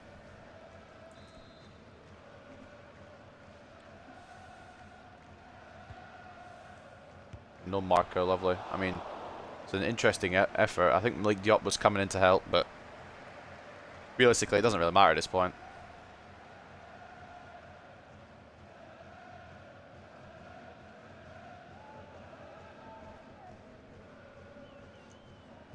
And to go back to the old quote I always have, I don't mind losing. It's not the losing that's the issue.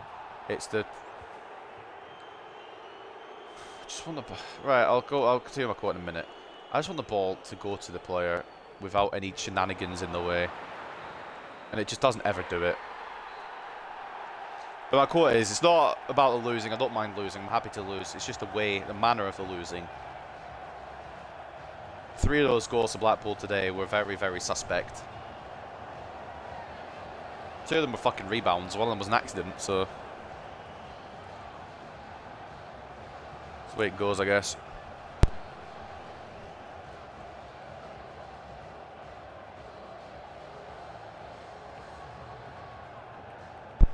Well, we're knocked out of the FA Cup at around the 32 stage by a decent Blackpool side, to be honest. We weren't really at the races in the second half.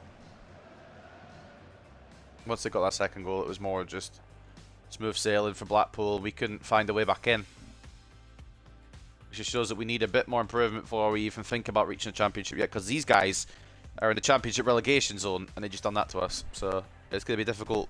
I think in the Championship it's going to be a difficult first season if we do get there. It's not going to be straight promotion like the Bournemouth probably won't, because they're fucking mad. 52 to 48 in terms of possession, 16 shots to 6, and 3.9 expected goals to 1.8. It was the right winners on the day, but I just feel like the goals a bit suspect on occasion. Man of the match for us, if you could pick one, was Nicolas Palacios. He gets a 7.8 rating for today. Alonso with a 7.7 as well. Give it his all. I mean, all these players give it their all. It's just Blackpool were better than us. 11 shots on Rojas' goal today, 7 saves, 4 conceded. The ones that he conceded, either he couldn't help, or they were just very easy to save, and he just could be arsed. I don't really know. Owen Dale, the man of the match for Blackpool, off the right-hand side, 8.3. Shane Lavery with a goal and an assist, an 8.1. Sonny Kerr with 2 goals to add to his FA Cup total, and an 8 rate for him. And then Udovar off the bench, 7.8 for him, with Dribble assisting, a 7.8. The other assist coming from Keshi Anderson, 6.9 for him. And Bettinelli in the Blackpool goal. Didn't have much to do. That one in from Cochrane, but beyond that, wasn't really an issue. 2 saves, 1 conceded from 3 shots that were put upon him. Now it's probably going to crash a manager rating for some absurd reason, despite the fact that we give it our all. The game doesn't care if we give it our all. We're a League 1 side. We're expected to reach around 16 every time. We expected that in League 2 time. In League 2 times. Fucking hell. Can't speak. We were expected to hit around the 16 in League 2, so I'm not sure what this game expects from me. Not at the level yet, quite simply. There's going to be... I mean, we did start with the rotated side, but even when the big boys came on, we just couldn't find anything.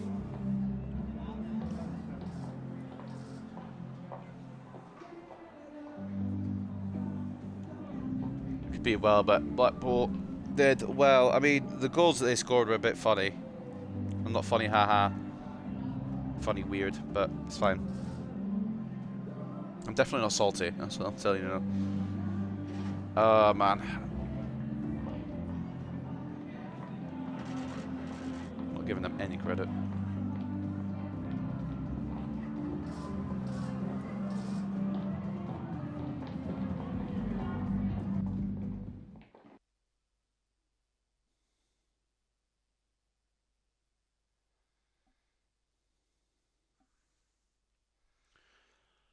Right, come on, give it to me straight. How far am manager rating going to sink? Arango was glad he had the chance to play last good form. He was awful. And I don't know why he's now suddenly just not able to score.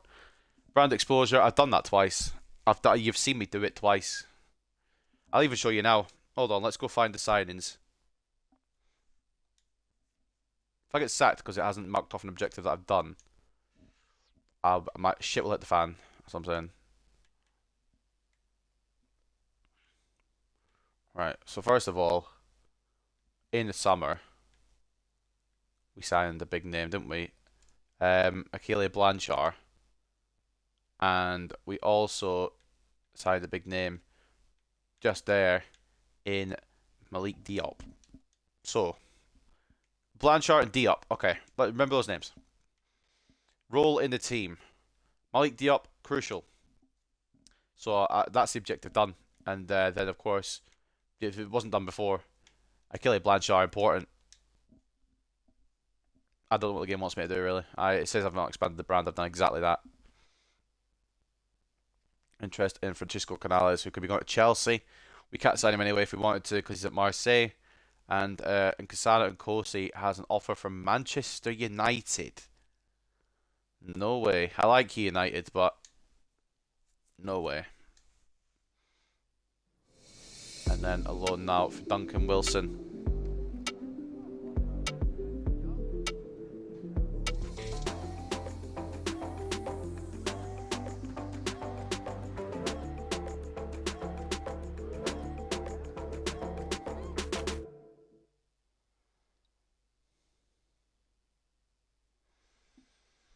He's gone out on loan to Austin. And up next, it will be Walsall. I don't think it's actually factored in that we've got knocked out yet, because I believe there's some replays to be played. In progress, yeah, it doesn't know. Just wait till it finds out. So some replays from the round 4 then. Nottingham Forest, Leicester, West Brom, Norwich, Manchester United and Arsenal went to a replay. Okay, Spurs got for Accrington as you'd expect. Cheltenham advance. Thing is, if the board didn't mark me down and I complain, they're going to be like, oh, well, look at Cheltenham. Yeah, they faced Rochdale. Middlesbrough beats Portsmouth. Wolves beat Rotherham. Luton smashed Peterborough. Jesus Christ. Fleetwood put up a good fight against Chelsea. Leicester drawing with Forest. We lost to Blackpool. 2-2 between Arsenal and United. 2-1 to Huddersfield. Everton go for as well. Norwich and West Brom got the replay. And then Bournemouth, Southampton. Sheffield United knocked out Man City. And then Leeds beat Barnsley. So we could say we went out at the same time as Man City. That's my argument to the board if they fucking start marking me down for no reason. Well, not no reason. I got knocked out, but no real reason. Take a look then at what the table's looking like as we head into our next game. Portsmouth and Birmingham still winning. I think actually Birmingham drew. My maths is correct here. Did Birmingham drop points on this one? Bear with me. Yeah, they dropped points to Stoke. Portsmouth beat Bristol Rovers. Alright. So, that's good. Good news. Up next then on the list is Walsall. We need a bounce back after that fucking showing against Blackpool. Although, to be fair, it was some of the second team, but at the same time, even when the main guys came on, just didn't play good.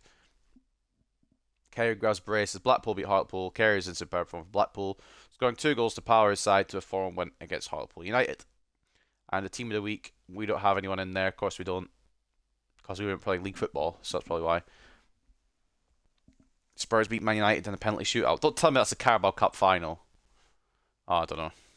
We'll look at the end of the season. John in line for debut for Walsall, if anyone's interested. More thrills to come as Walsall meet Hartlepool. We're all hoping for a game as exciting as the one laid on last time his teams met in the league. A clash which saw Hartlepool United see off Walsall 2-1 in a falling encounter. And then Colsey's loving his football. A player very few were expecting to play a significant role at Hartlepool United this season, and Kusana and Kosi has nonetheless proved to be a player Shabalala is called upon more often than many predicted. It's great to be playing in this team as often as I am. I hope I'm doing well, said Nkasana and Kosi when quizzed by reporters after the match. He's doing alright. Nothing outstanding recently, but he's not done bad, so we're not going to fucking crucify him yet. Yet is the key word. Just you watch me. Right. Up next then, Walsall. Part of me just wants to go with the full 11 just because I need a win to get my morale back up. But Ronnie Hansen was quite good in that last game, so we'll give him a run out. And give Marius Thomas a run out as well as nobody else. I think that's it. And Gomez, actually.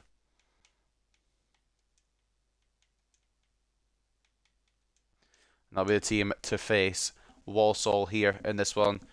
Big team that need to redeem themselves because they didn't even when likes of Rodriguez, Roberts, etc. came on in that game against Blackpool, couldn't put their mark on the game, trying to get back into it. So they got some making up to do, in my opinion. We're going against a 5-back, so I might actually just not play this game and sim it. For the record, I'm joking. So, Duncan in goal, Moffat and Gomez as the full-backs, Galloway and Hansen as the centre-backs, Diop centre attacking mid, well, centre defensive mid. He's centre mid. He's just going to have to fucking like it or lump it. Marius Thomas at cam. Ochoa off the left, Roberts off the right, with Blanchard and Rodriguez up front. Rodriguez, captain's armband, who are the opponents of the league title race playing today. Birmingham are playing, they're playing each other. Just keep an eye on that one. Only that one. Don't care about the others. The Walsall Stadium, which I'll go research in a minute. It's Walsall versus Hartlepool United for the third game of the day.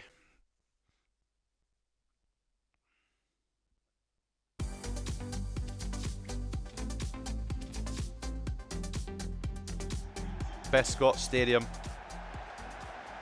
will host this one.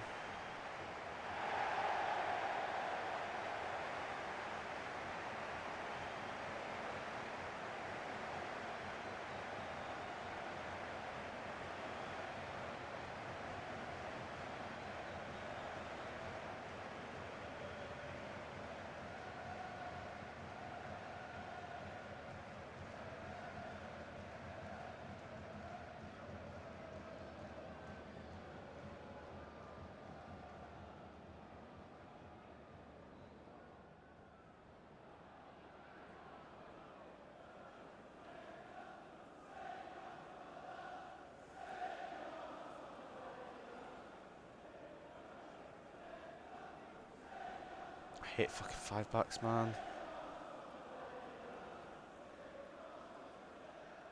Good luck. Cheers. Thanks. Good game. Good game. Hey, good game. Thanks. Good game.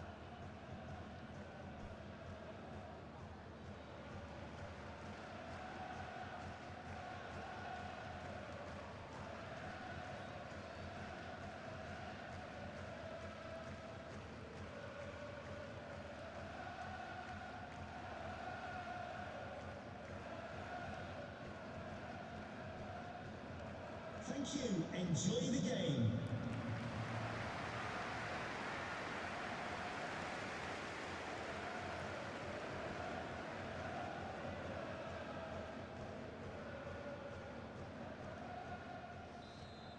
Boys, when I say that we need to win, I mean that. Because if we lose, you're all losing your paychecks. Diop wins it back instantly. The insta-tackle. Let's just get a goal early. Morale booster. It didn't go to the right player. Let's not get a goal early. Okay. Couldn't cut that. Gomez. I didn't say let's concede a goal early, but thank you, Galloway, for preventing that situation arising. Moffat brings it away, and now it's Ochoa, who doesn't respond to my button presses, apparently. I tried to cut in, and he was like, nah, I'm running into the defender, mate. Blanchard, good ball to Rodriguez, but he's going to need some help. With Blanchard coming in for that help. Going to fall to... Well, it was going to fall to Roberts, and then the game decided didn't want to fall to Roberts properly. Good read by Gomez. I think we are frustrated. I think we're really happy. Fran Ochoa's going to score to make it 1-0 inside 8 minutes. Where's the frustration? There's only jubilation at this club. Frustration is not a word in my vocabulary.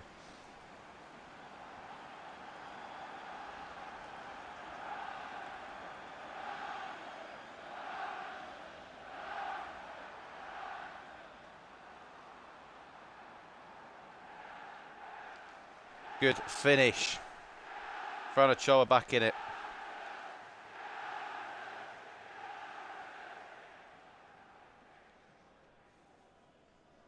4th goal in 26 matches. It's not world beating, obviously, but he's really coming back into his own. That's what we like to see.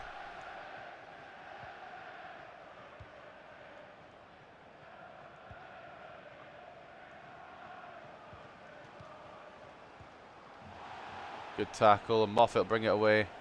Franachoa once again, he's going to be lively today. I can already feel it in his waters. He's already scored. Blanchard try to get back to Ochoa. It looked very obvious, but I think that pass just still worked, but I'm biased. Where's my left back? Why is my centre back being an idiot?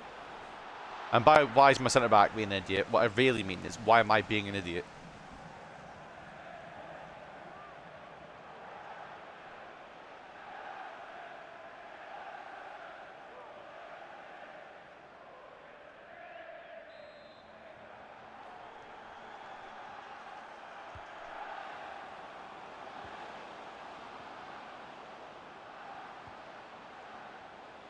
I've arsed this up, haven't I? Thankfully, so of there. Rivas putting it just over the bar. He's the guy we're looking at as well.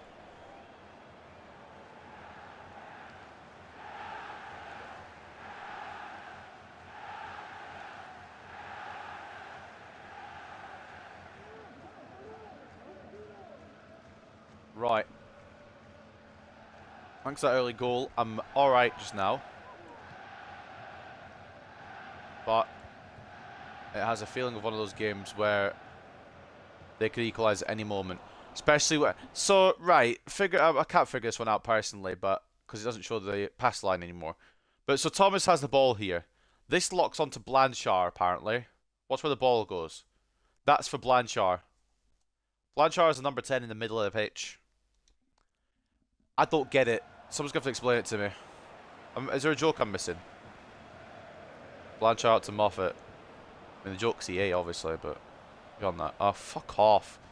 Interception by Thomas, but it wouldn't let me switch to Roberts to go get the ball. He's having one of those days now where it's feeling like it doesn't want to work properly. I can already see some high score lines incoming in these remaining games. Moffat getting pressure to fuck, but does very well. I love Douglas Moffat, by the way. Just want to clear. I don't know if I've said it enough.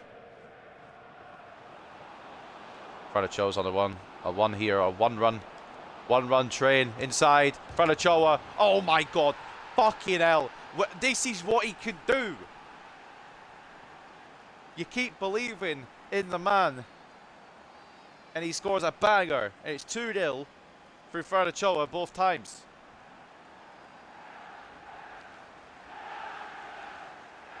Look at that for a finish.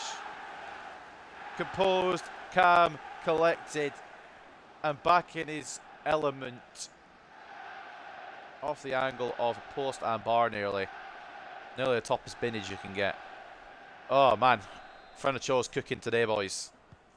I don't know what he's cooking, but I like it. I like it a lot. He's feeling himself today. Only the 5th goal of the season, but the way he's going, he'll end up scoring 20 by the end of the season. Choa gets caught by Velasco. Get a bit too confident maybe for his liking. Or for our liking.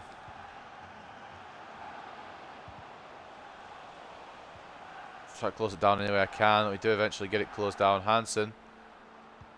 Alonso's off the pitch, otherwise, or sorry, Gomez is off the pitch, otherwise we would pass to him. Rodriguez out to Roberts. Great ball. Could have found Blanchard, but former Hartlepool player Meneses, he cuts it out. Of course, he was part of our original squad before we cut out all the real players. They won't be involved. Just for the record, by the way, the real players won't be involved in the Where Are They Now because I don't care. And probably most of them will retired. Diop. Why not? Why not? We're feeling confident today, boys.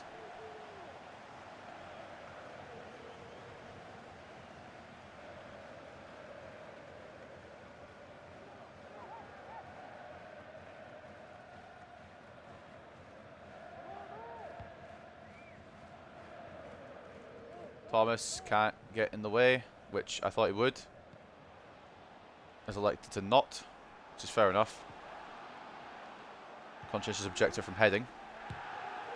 Good block by Galloway, and it should roll through to Duncan. Rivas with a half an effort there, but the vice captain, putting his work in today, and I like it. There's a reason we're not dropping him despite his potential. I think he'll outgrow his initial potential was. That's not where I've put the ball. What on earth would I want to be doing, putting the ball off the pitch in that situation? I wouldn't. I don't think it should have gone off the pitch. It's not where I fucking aimed it. Blocked by D up. Of course, I'm not going to get the ball when I put defensive effort in. They're going to throw it back here. That sounds... Never mind. I'm going to try and play out to the left, I think, aren't they? Yeah. I know what they're going to do. I just don't have the ability to figure it out. Gomez blocks it the first time, but that's still not going to matter. And the save held onto by Logan Duncan. If that snuck in, I would have been fuming. Roberts to Gomez. Malik Diop into Blanchard. Going to try and find the double goal scorer of the day, Ochoa. Tried to go for the triple goal scorer of the day. Rodriguez tried to follow up. It's cleared away. Fran Ochoa is on a mad one here today. Blanchard's onside. Tried to find Harris Thomas in the middle. Couldn't. Diop closed it down. Still alive. Blanchard can't find the ball from Thomas there. It's a good interception, good read. And I don't have the ball back somehow, despite being in the exact situation where the ball was. Ochoa. Right. He's feeling himself a bit too much now. Maybe we need to go back to the passing Ochoa rather than the losing the ball Ochoa. Yes, he scored twice, but he's ultimately a creator, which he needs to become a bit more of. Gomez reads that exceptionally. Moffat bring it away. Send that man to the floor. And it should be half-time here. 2 added minutes for the half. Rodriguez to Ochoa. Inside to Blanchard. Diop. Thomas. Straight at Evans. And that will end the half. Solid half, that, boys. One man performing a little better than the rest. And there he is, Fran Ochoa. Really feeling it today.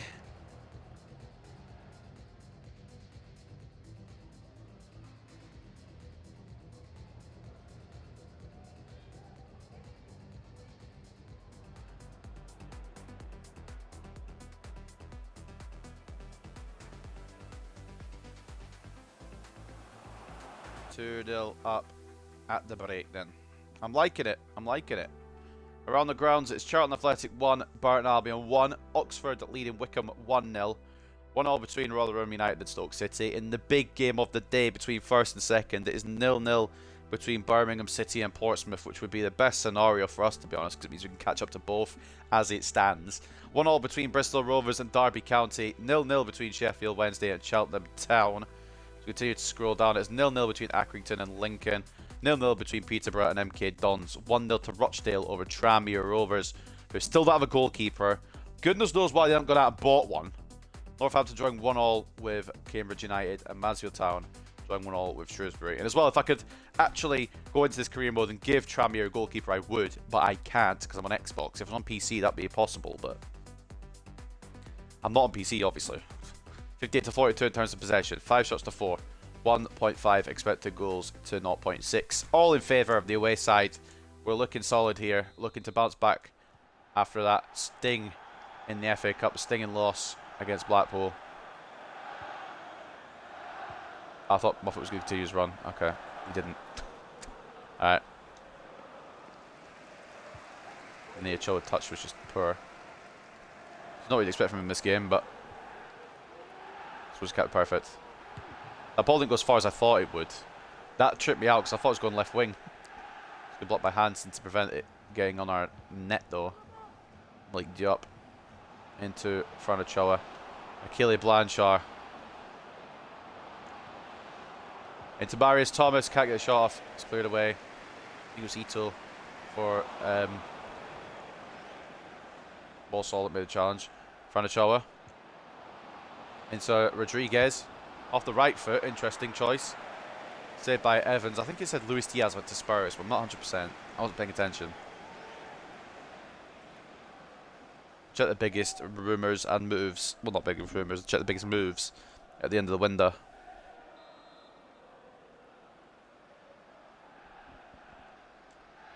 Roberts. Ball in towards Blanchard.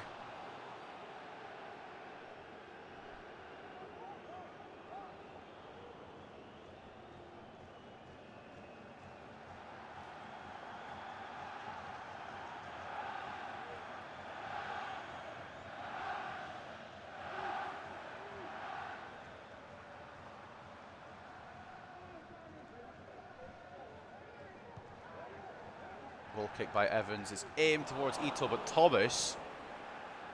Oh, okay.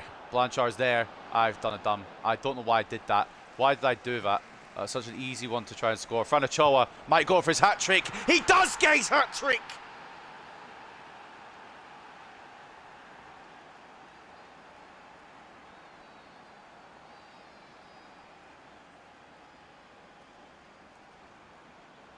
Beautiful.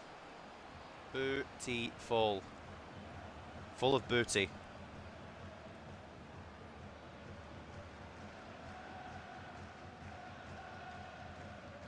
What a finish. I mean, the keeper should be doing better, but it is what it is.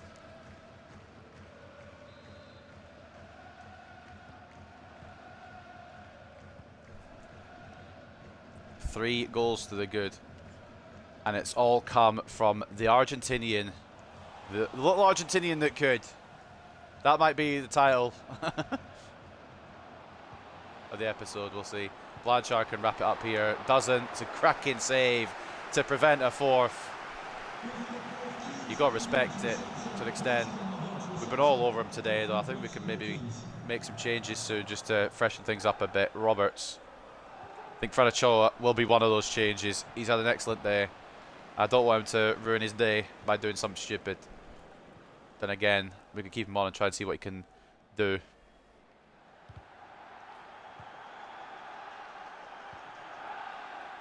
Gomez try to cut that out. It's going to come to Mar.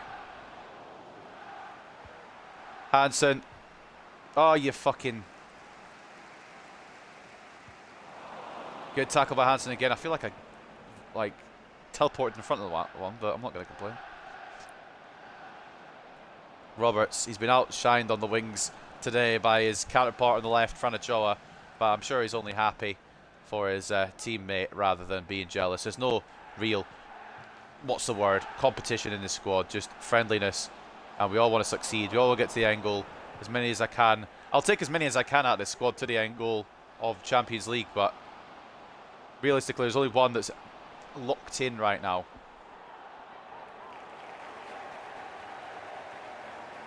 And it is Mr. Carlos Rodriguez.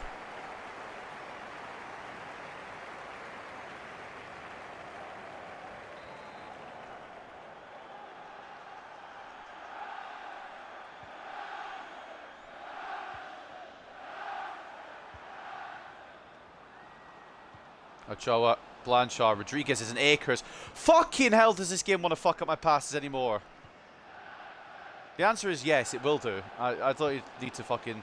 I was second opinion on that one. I'm going to concede here. I fucked up big time. Never mind Duncan. Thank God he got to the rebound as well. I was about to cry. Moffat nearly got caught in the crossfire there, but it's fine. It's all good.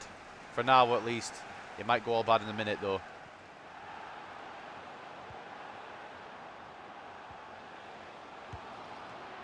Good save again by Duncan. Hansen. Okay, I tried to clear it away from it being a corner, but it's in fact just been cleared for a corner.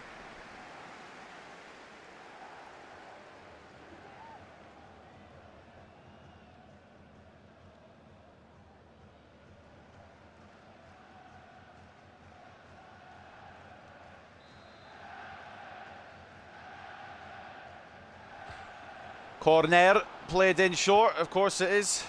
I should have been closing it down, but I'm not paying attention. I had to text somebody back real quick. Good tackle by Malik Diop. It's only as far as Blanchard, and that's back in, but saved by Galloway. Getting a bit of rough and tumble there. Moffat, Ochoa was asking for it. He wants to continue his fucking day today, and I don't blame him. Could get an assist here, but we're going to make changes now because I didn't realise how far we were in the game, to be honest with you. Palacios, I don't know how much more game time you're going to get with Ochoa's hat-trick now dominating scenes. Cochrane comes on, and Howell comes on, and Alonso comes on. Quad sub.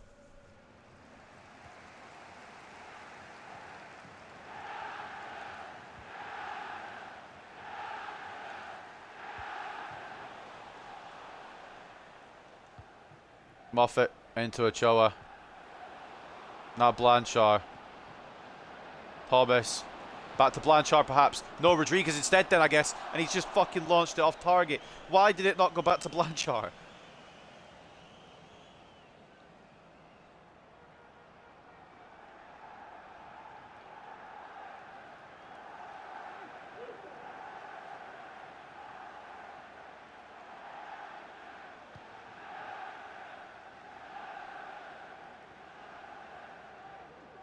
Crying out loud. Good close down by Roberts.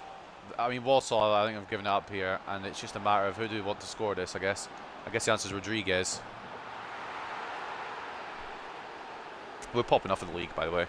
Might have stunk up in the gaff in the FA Cup, but in the league, everything's going happy as Larry.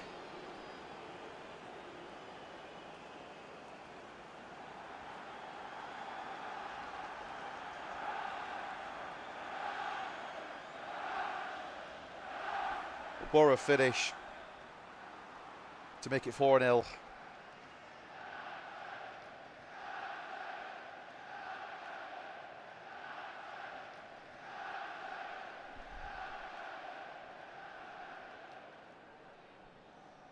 Change now for Walsall. 9 minutes left. They're not going to do anything. They're not going to get to do anything in this match, but they might get a goal. I mean, they've deserved a goal. They've threatened enough to get a goal, but ultimately, it's not going to be a point for Walsall. We're not going to be dropping points here. 20th goal now for Carlos Rodriguez, and it could be another one for Harry Howell to add to his collection this season. What is up with Walsall, man?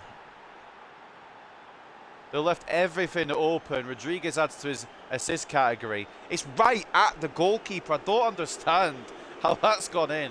I'm happy it has for Harry Howell's sake. But this game is very weird. And off the back of a 4-1 loss, it's exactly what we needed, but I just don't know how many we're going to score at this rate.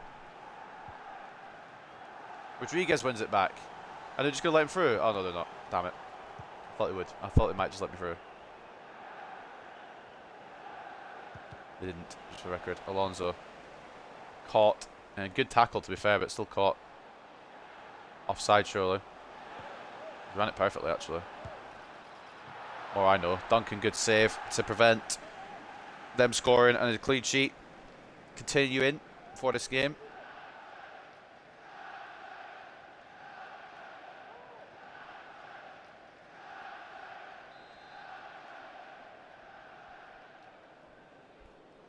Allen for Knowles. Will he get a consolation to ruin my clean sheet happiness?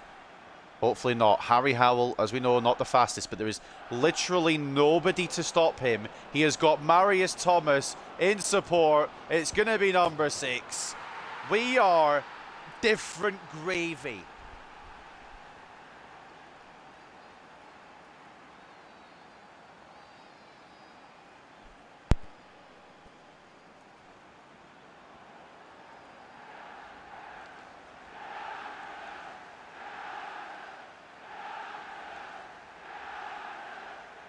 I know it's gone a little bit under the radar as well, with how good Rodriguez and Blanchard have been this season as a strike partnership. But Harry Howell, his contributions have not been understated, especially this episode.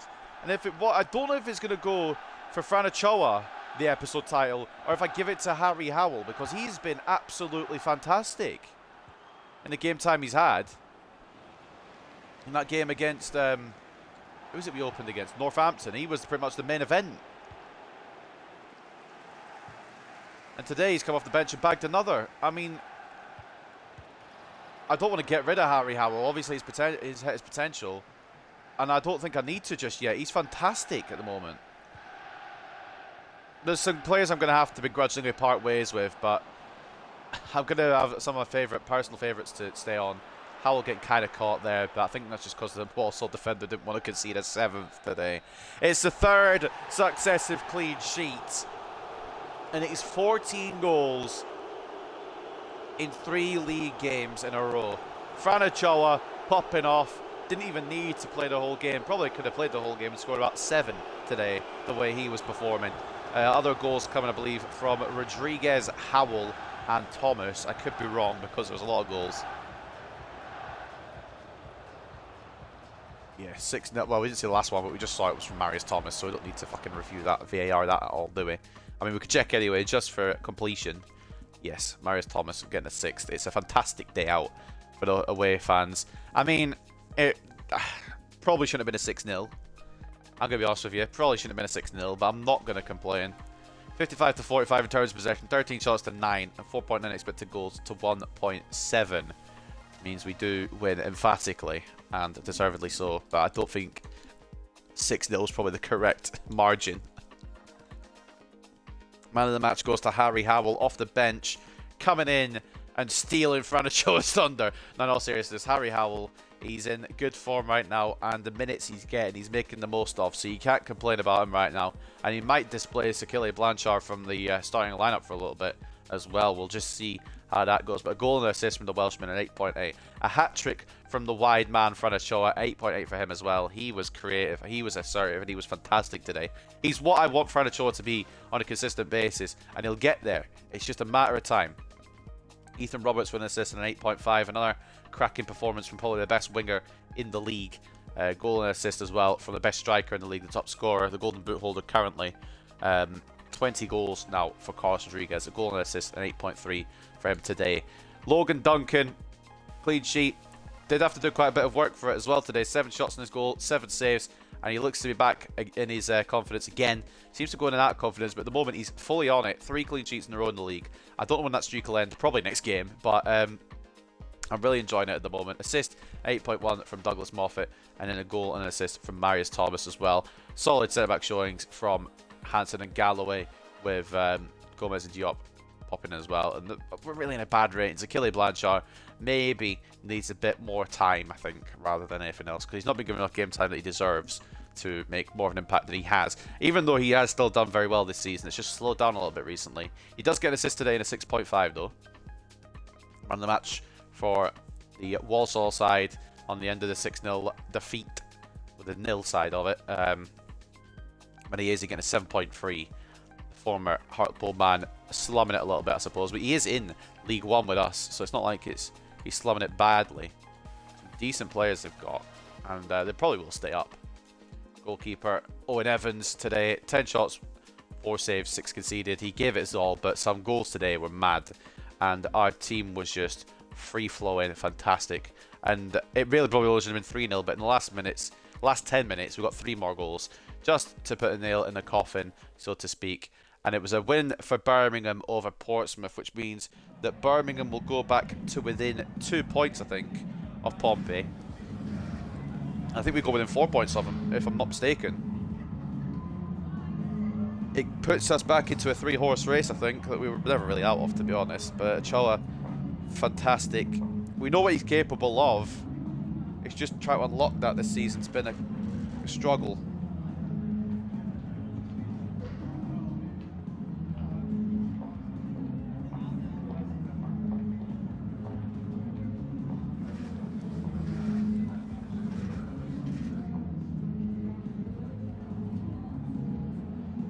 I mean, just like most teams in the league can't handle our attacking play.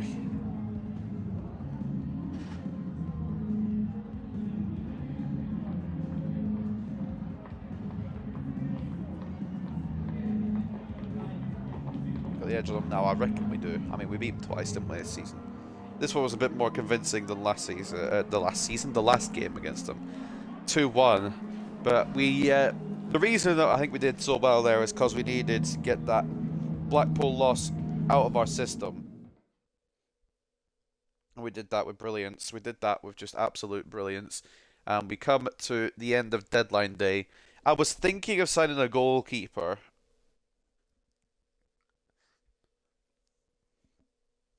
I haven't quite decided if I'm going to yet. Christopher Quigley loan offer on a 2-year loan deal. We're just going to delegate that to go to the end of the season. But that'll be a good bit of time for him to progress even more than he's doing. He's been fantastic for us in some cup competitions. Didn't quite hit it against Blackpool, but that doesn't mean he can't. He's still very good. Still got a long way to go as well. So we'll keep an eye on him. And we'll keep looking. Again, the goalkeeper thing, I think I might just leave it for this season. We'll move on to maybe a big name goalkeeper next season. Florian Wirtz has got to Real Madrid for stupid amounts of money. Mets have accepted the loan deal for Christopher Quigley till the end of the season, so we'll allow that to go through.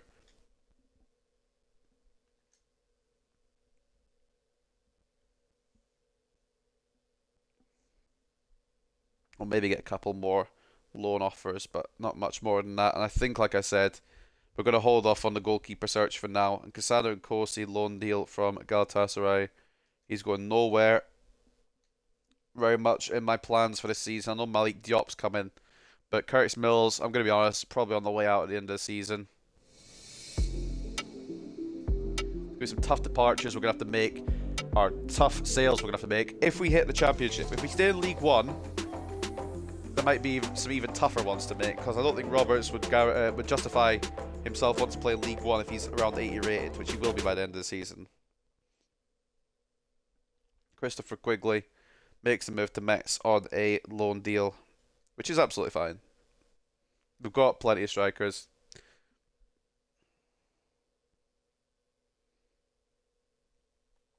Inbox, Quigley loaned out. Do we want to sign a goalkeeper? I think we have one last check of the hub, see if we want to make a move for anybody else. Canales has got to Chelsea now. That was the rumour, and it's gone through. It's here we go, confirmed. Sutherland's still looking absolutely brilliant. And the idea was to maybe bring somebody else in, but I think for now, I think at this current moment in time, I'm happy with what we've got. Philip Winter might be a summer one. Burn Jacobs, is he the right? We could shithouse Portsmouth a little bit here. I want to just check something. We don't really need another goalkeeper, but I'm doing this purely just to shithouse Portsmouth. If that's their starting goalkeeper, then we'll go for him. If it's not their starting goalkeeper, then we won't bother, because I don't see the point. It wouldn't shithouse them that much. So goalkeeper, they've got Josh Uluwayemi, and they've got Burn Jacobs, so I'm presuming they're starting. Maybe we won't do that. Maybe that's just a bit mean. I usually check these at the end of the season, or at the end of the... That's the wrong fucking page. I usually check this at the end of the episode, but I'm just going to have a quick check at how many clean sheets he's got. If he's starting for them. 6. Same as Duncan. You know what? Duncan's got the same amount. We'll just leave it. I think we're okay. We'll go for a big move for next season in the summer. But I think for now, I'm happy to move on with this team.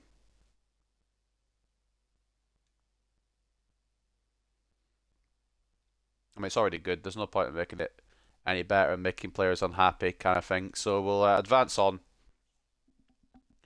to what I believe is the Fleetwood game, right? Walsall. We just done Walsall. Never mind. Right, an update on the academy that we're still not really paying much attention to. I was going to loan some of these players out. I've ended up not doing. But we will be loaning them out next summer, I think, before they get too shitty here in the academy. And Palermo offer for Jay Marango should be declined for now, but I'm not saying an outright no to him leaving because he's not really going the way I thought he would. But at the same time, he's not really had the opportunity to either. Up next is Rochdale. I think we've got 2 more games, have we, today? Northampton, Blackpool, also. Yeah, alright, 2 more games. Rochdale up next on the...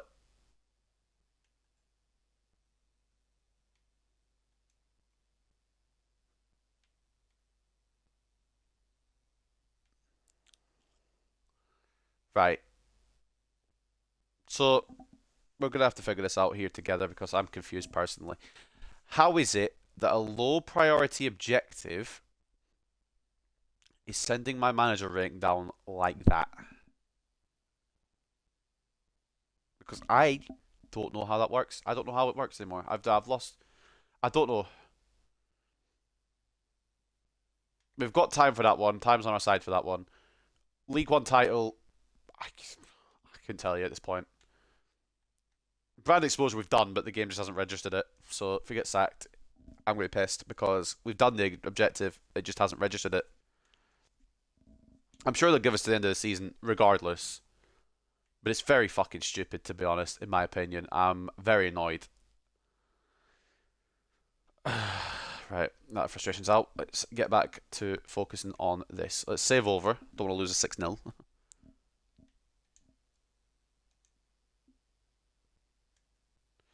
Up next then, Rochdale. They're currently in a relegation fight, and I think it's a fight that they probably will lose, but they're still in there, like Tranmere, who are definitely gone. Because they... Right, now the window's closed, actually. Let's see if they end up buying a goalkeeper. This is the wrong page.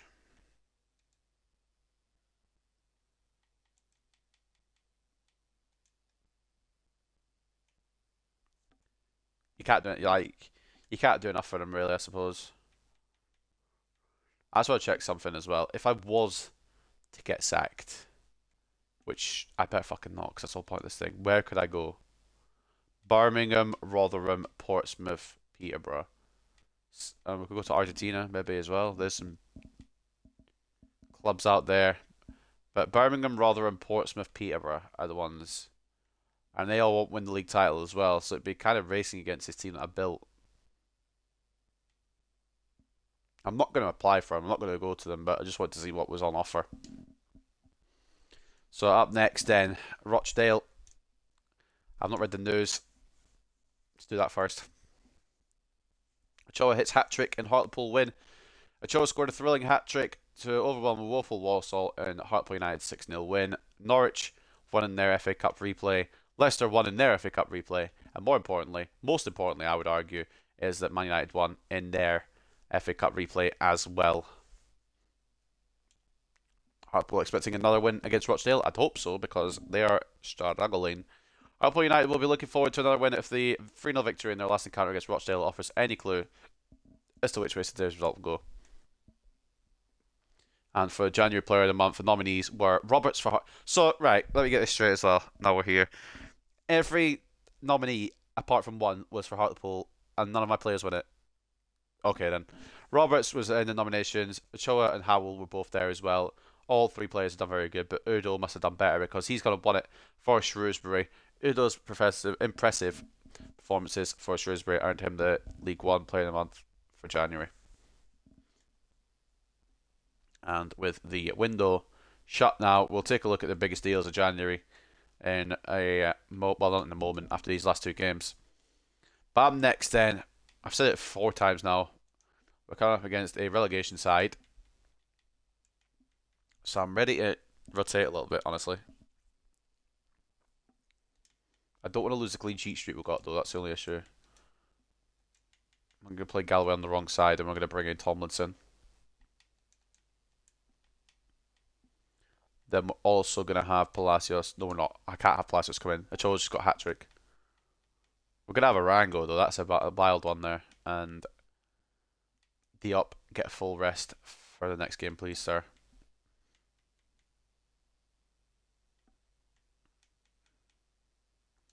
Yeah, we'll give Alonso this one. Right, so this is how it's looking against Rochdale. A bit of rotation, not full rotation, mind. In fact, actually, I know Roberts has been doing well, but we brought back Martinez for games. We can't just leave him rotting on the bench. So that'll be a team for the game today against Rochdale. Just a little change there at the end. Duncan in goal, and Colsey and Alonso as the fullbacks. Tomlinson and Galloway as the centre-backs, with Galloway captain in the side.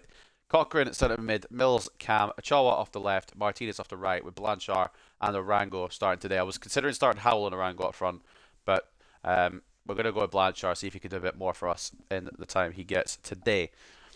So 5 back again, but it is Rochdale at the same time, and the 5 back we were just against, we absolutely shat apart. So I mean we can still do it, surely. At Victoria Park, it's Hartlepool United versus Rochdale. 4th game of the stream. It's been going well besides that upset to Blackpool. It wasn't an upset, but like I was upset about it kind of thing.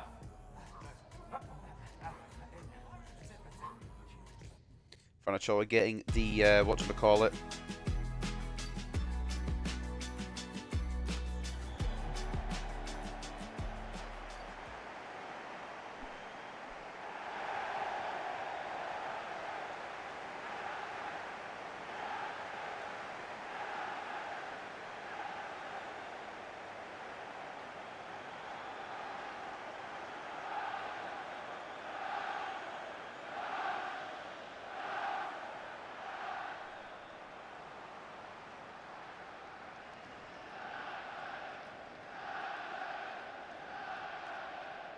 I am, like, here, by the way. My nose is doing my head in, so I'm just trying to stay quiet so I'm not sniffing.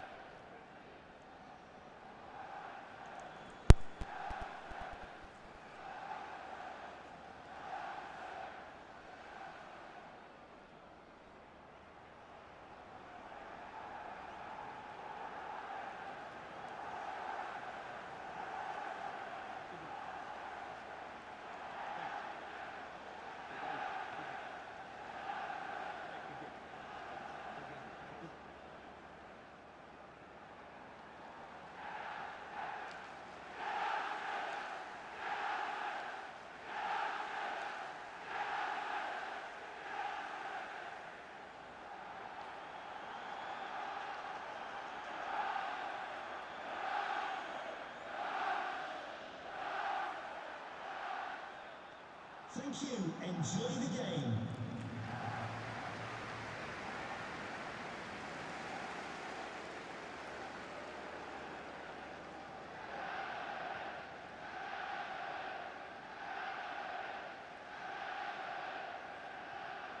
Right, the United chants are strong, and I'm ready to go as much as I can with this nose being a fucking pain.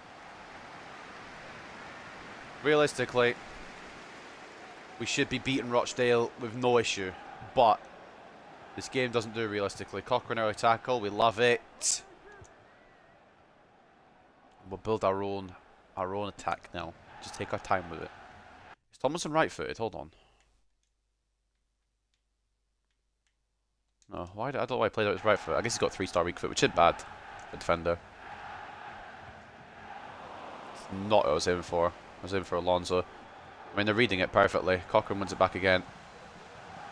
Finally get it to Ramon Alonso. If he dribbled it, I mean, I've lost it now, but if he dribbled off the pitch, I would have laughed so hard after trying that long to get it to him.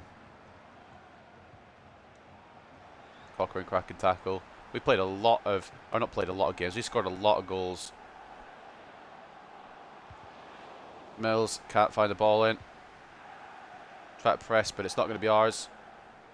Also, I was saying Roberts. I've not started Roberts today. I'm just so used to starting Roberts in the league. We've actually put Martinez on the right, haven't we? I've just tripped over Ramon Alonso with Jake Tomlinson. I didn't do it intentionally, obviously, but of course. Arango. Ochoa. Back over to... Well, it was meant for Arango. It's going to fall into his path, whether he likes it or not. Mariano Martinez. It's a bit iffy. But we've got the lead. Not quite how I want the attack to go. And also, Rochdale fucking stink, don't they? No offence if you're a Rochdale fan or even if you're from Rochdale. But you stink, quite frankly. Mariano Martinez scoring his first goal, I think, since he came back from loan. And his first league appearance, I think, since he came back from loan as well. So fair play to him.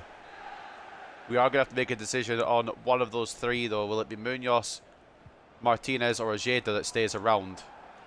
The other two will be either loaned out or going. One will definitely be exiting the club on a permanent deal. And I'm leaning towards Munoz for that, honestly. Not just because of the injury, but because I like the other two more. MK leading, whoever they're playing. I can't remember who they were playing. It just said on the screen, but I was not paying attention.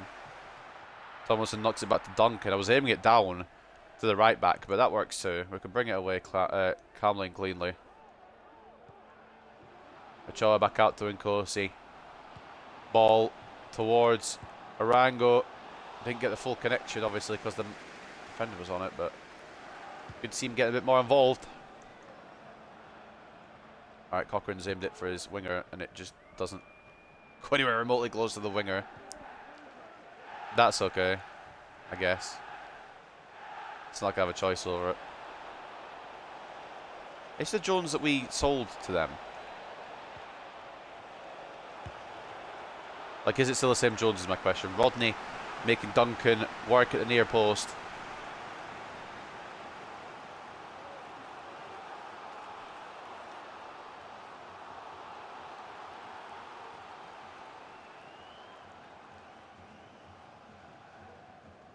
Jones to deliver.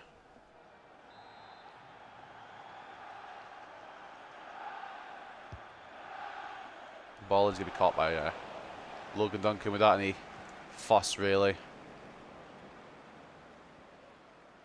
Rochdale scampering back to prevent a potential second here. There's no Mariano Martinez, so Alonso will continue.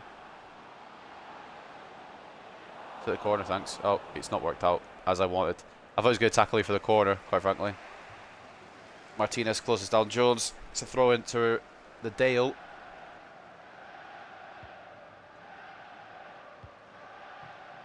A bit more of a fight than I would have liked, to be honest with you. I kind of like that as well. It's not a walkover then. Alonso reads it perfectly. Am I getting better at defending, or are the teams just getting worse? I don't know at this point. Arango wasn't for Blanchard, but that's okay. He was meant to be playing that to who the attacking mid is. Who did I put attacking mid? Mills, was it? I don't remember. I knew they were going to try and knock it there. Weird shot. If you'd let that in, I would have laughed more than anything else, I think.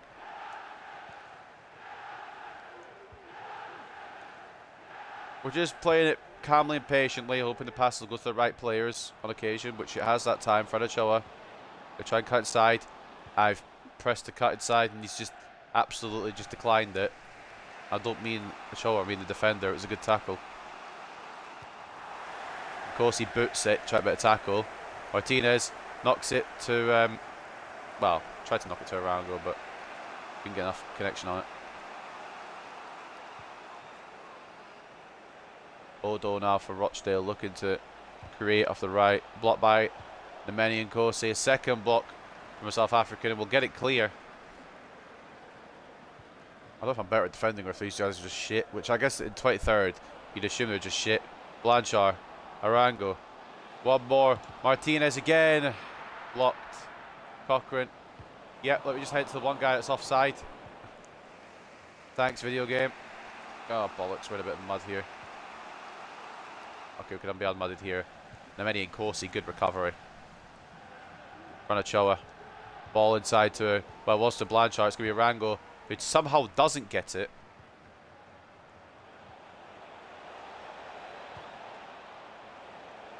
Kosi's been very good today, but he's just been done on that occasion. Mo Alonso wins the ball, then it falls to Jones anyway, and Duncan has to pull out a very good save.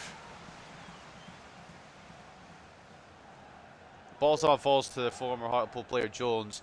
Ball takes the shot on, and Duncan's at full stretch there to prevent an equaliser.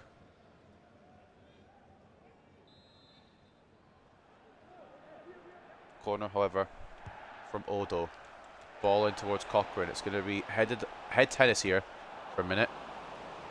Got the ball away initially, and apparently there's a foul against Hartlepool, so it won't just be initially, we'll get the ball away. Arango's asking for it. Arango will get it. Now Martinez. Back into Jaime Arango. Towards Ochoa! Cracking save from Carney. Kept in by the Argentinian. Curtis Mills now. Going to take the shot. Cochrane down to Martinez. Back to Blanchard. Gets tackled as he tries to take the shot on, and that's going to be away from Rochdale. That could have been dangerous, but it's a great save to keep Rochdale in the game, and it's only 1-0 at the break, to be fair. This game's still very much in the balance, which is not what I expected. I expected us to wrap this up quite early. We did get the early goal through Mariano Martinez, but we haven't been able to find that second yet, just to distance ourselves, which is a bit of a concern, but again, it's a team that's in the relegation zone, so I think we'll probably find the second before they equalise. Or at least, I'd like to think. Could be wrong in this situation. We might not. They might equalise straight out the gate, but we'll just see. Looking at the other scorelines around the grounds, I'm not really interested in any of them if they've not got Birmingham or Portsmouth in the name of them, but it's fine. Northampton leading Shrewsbury 1-0. Cambridge drawing 0-0 with Walsall. It's 1-0 to Peterborough over goalkeeperless Tranmere, who will be goalkeeperless for the rest of the season. They had a whole month, decided, nah, we don't need anyone in between the sticks. We'll just keep rotating our outfield players. And then MK Dons leading Accrington 1-0 as well. Looking at the stats at the break, do we deserve it? Absolutely. 52 to 48 in terms of possession in favour of the away side. They have more of the ball than we have, which is an interesting stat because usually we're the ones with the possession advantage, although we do have the other advantages: 6 shots to 3 and 2.6 expected goals to 0.3 for third place. Hartlepool against 23rd place Rochdale.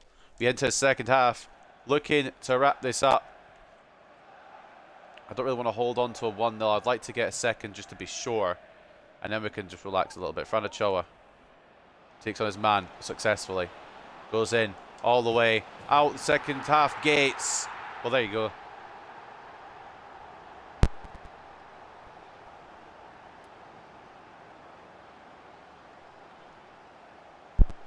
As I continue to sneeze, we do find a goal. Fran Ochoa wasn't meant to put it that side of the net, but we ain't fucking complaining because this man is on his game again. Long may it continue, honestly. United chants ringing around Victoria Park. I think it's our last league game of today as well, because up next will be Papa John's Trophy against Fleetwood Town, which will be rotating for, of course. Alonso towards Blanchard. Not a grace to contact from the Frenchman, and it could have nearly been 3-0 there though, and that would have been game, set and match, and it still could be. Mills, Fran Ochoa. Try to keep the ball. Referee, have a word. Blanchard tried to do it quickly and tried to get Blanchard to take a shot on, but can't. Well, Galloway, Tomlinson, Baturina. He's a good young midfielder in career mode, and he's gone to Feyenoord for a good price. Commentators saying around 45 mil. Blanchard trying to win that header. It's going to be won by Graham. It's going to come to Cochrane. They can't get the ball under his spell there, and Rochdale bring it away. Blocked by Alonso. Galloway, good again. I don't need to say good for Galloway because he's just naturally the best centre back we got. Cochrane, Ochoa's asking for it. He's going to take it on again. Blocked by Taylor. Confidence is fully there for Ochoa. Mills gets his shot blocked as well, but Fran Ochoa's back with his confidence now. Martinez, Arango, Cochrane. Tried to spot Curtis Mills. I don't know if we need to switch the sliders a bit. We might have to VAR those sliders, because this is getting a bit easy in my opinion, in the league anyway. Against Blackpool it's a fucking hell fucking show, but in the league we've been just running it.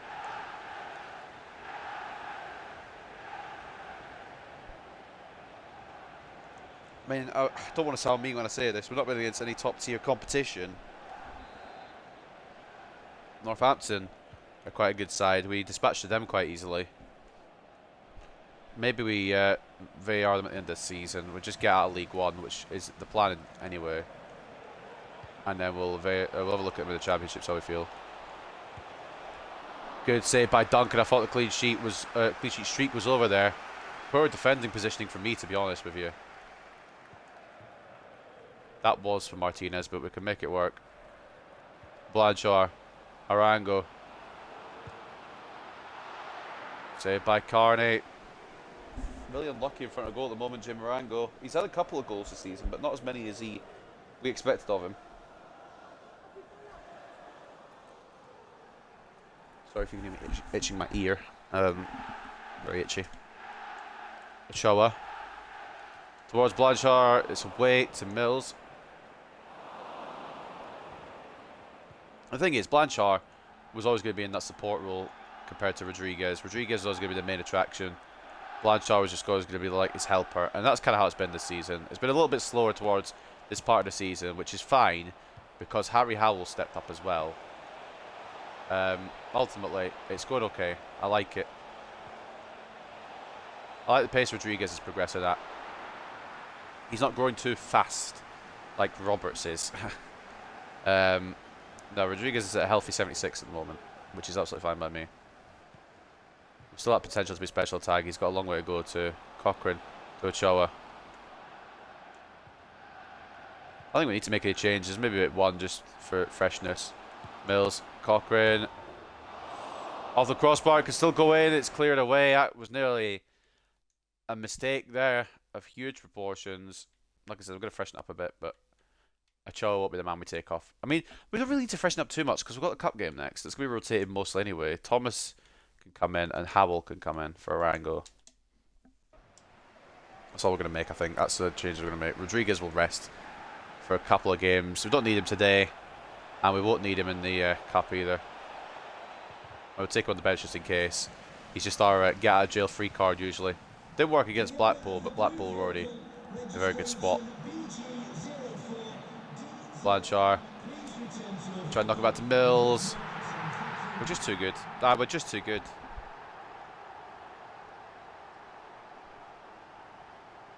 I don't even know what to name the episode today. Like, because we had that poor showing in the FA Cup, but in the league, in the past 4 games, we have scored 18 goals and conceded none. So I just don't know where to go with this career mode at this point. We're going to be record scorers. Probably have a record scoring season as well.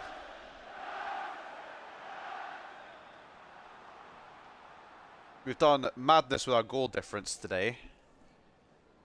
Mills not going to come off on a hat-trick as well. If I'd known he was going to score again, I wouldn't have bring him off.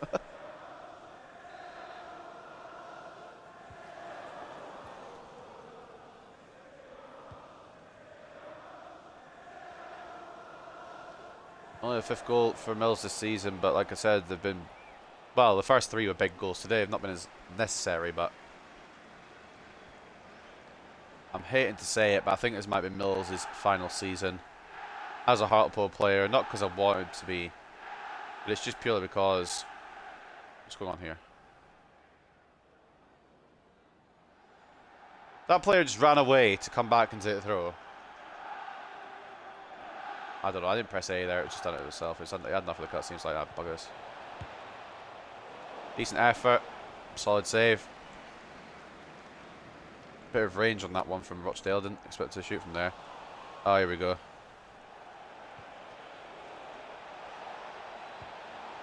The fullback heavy touch into the Rochdale attack, or AI team attack, I guess. Rochdale is the team in the situation, but Tomlinson wins it back. Ochoa on fire again today. Blanchard can't get it. Ochoa will press, but it's not going to matter on that occasion. Blanchard does get an interception, but my God, will I get the ball off an interception? The answer is absolutely not. It's a great ball through to Odo. Good save by Duncan again, man. Every time I feel like they're through, they're going to score, and Duncan's like, hold up a second, fella. I'm back on my shit. And he just goes and saves everything. Right, please. I know we're 4-0 up, but that doesn't give you the right to just fuck me over in these situations. It'll be an easy one for Logan Duncan, and that will probably wrap up Rochdale's final opportunity to get a goal, I guess. Some kind of something in this game. Martinez is going to try and launch this to Blanchard. He's got one further to Ochoa. This team is on fucking... I don't know. This team is on fucking fire, man. Ignoring the FA Cup, this team has been on absolute madness. We just can't... I can't say we can't drop points in the league. We can't let a goal in at the moment.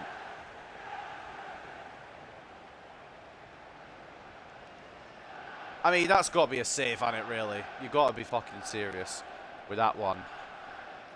Ochoa, though, unstoppable in his current run. There's a lot of titles we could have for this episode. I think I've got the one planned out that I'm going to go for. But there's quite a lot that we could have had it be. I think I've got the idea.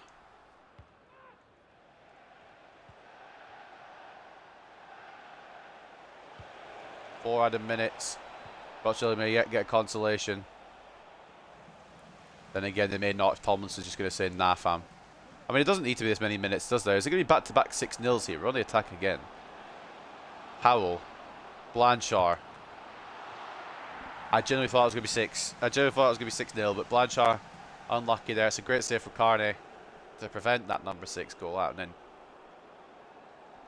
It's just free-flowing Hartlepool. It's what I've been wanting for a while now, and it's what has occurred today. It's been brilliant. The Blackpool game, yeah, not great, but we can overlook that. We're focusing on getting to the Championship, and at this moment, in this current form, we deserve it. I wanted to power shot that with Tomlinson, but the game didn't give me time. 5-0 win. A 4th successive clean sheet for Hartlepool United. When I say that, by the way, one of the games happened in the last episode. It's not like in the episode. We had 3 league clean sheets today and then 1 last episode against Wickham, I think it was. But we're just running it right now. We're just mowing for the opposition, and if Portsmouth and Birmingham drop points, we're right there to say hello. The incredible goal difference we built in this episode will overtake Birmingham if we're on the same points as them.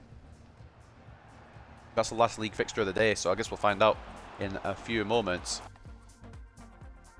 Brilliant performances all around once again from a team that quite honestly probably should be in the Championship.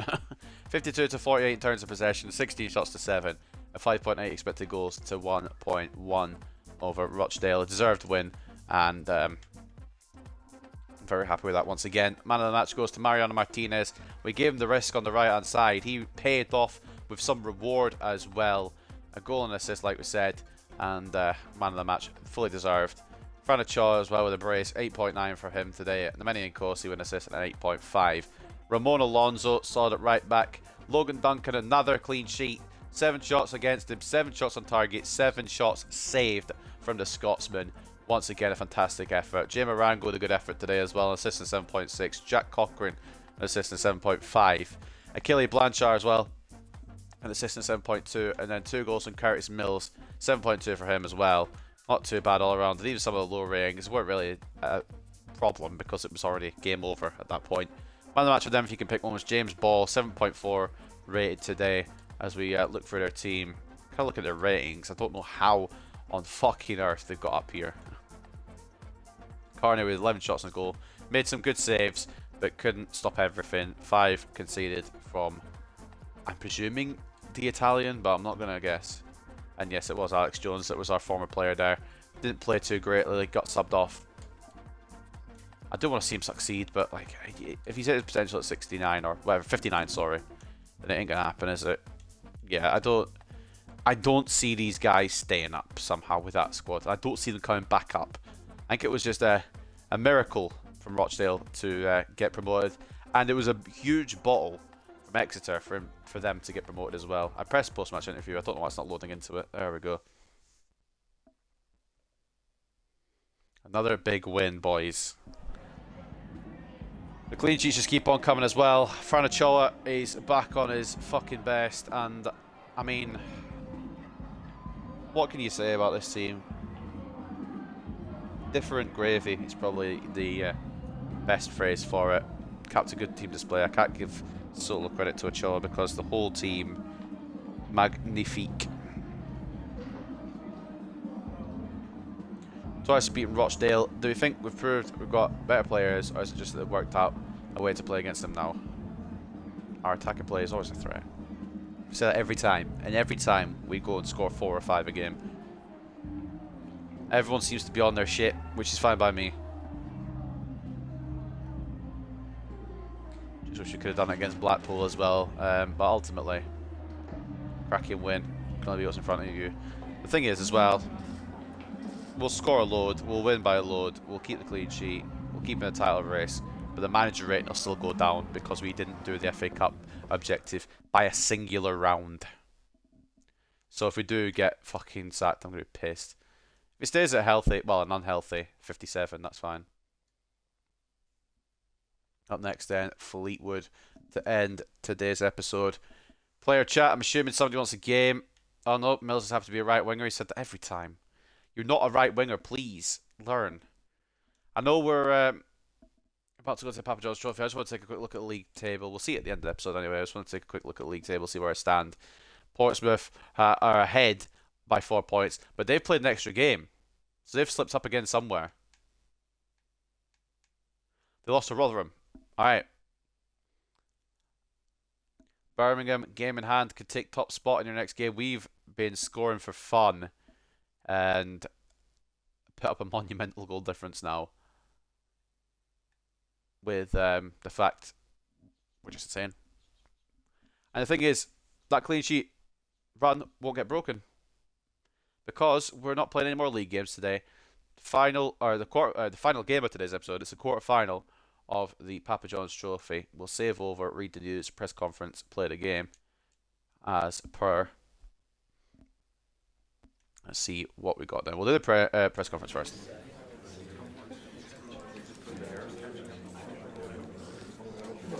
See what they got to ask. Jabu Shabalala. Fleetwood Town are in a very healthy position right now. Are they not in League 2? We're sure we can win. I think we can. Well, I hope we can take the Papa John's Trophy with us if we got to the Championship.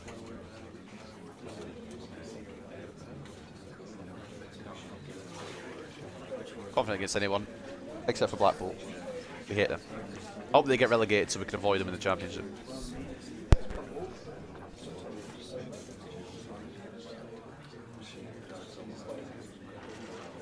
Yeah, we've been on a mad one, I'm not going to lie. I think there's more to come.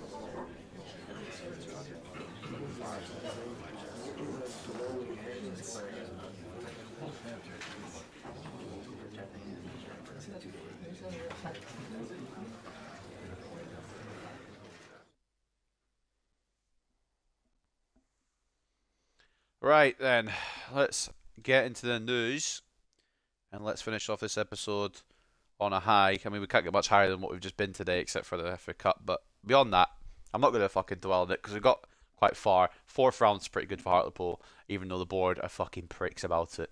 Mills' next brace is Hartlepool ground win over Rochdale. Mills got his name on the score sheet for Hartlepool United in a 5-0 win against Rochdale. The week's top performers, Ramon Alonso and Nemeni Nkosi, both fullbacks, make it in there. Deservedly so as well. And then Trezor, who looks like a fucking stud, by the way, for Rotherham, is having a good season as well. He's in the team of the week. I mean, I think Birmingham are going to end up winning the league, but as long as we get promoted, I ain't fussed. Saeed Ahmed, the new goalkeeper for Fleetwood. See how he does against us if he gets used today. And then Udo Gahors, the Player of the Month award, goes to him. So let's get the second team out and rotate a couple of players. Rojas stays in. For Howler for now, because I don't really know what I'm going to do yet. Rojas and Nkosi, Tomlinson, Hansen, Alonso. We're going to bring in Gomez for this one because Alonso just had the game. Nkosi, Dalton. I'm going to try this. This might not work, but I'm going to try this.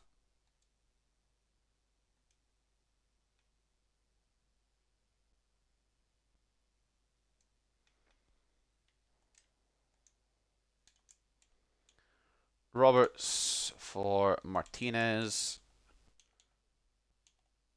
I know Martinez just played, but he's in good form. Ochoa, I know he's just played, but we're leader for the cup. And then Blanchard swaps with Christopher Quigley. No, he doesn't, because he went on loan. Yeah, Harry Howland. That's how we go today. And I guess Tomlinson's taking the armband.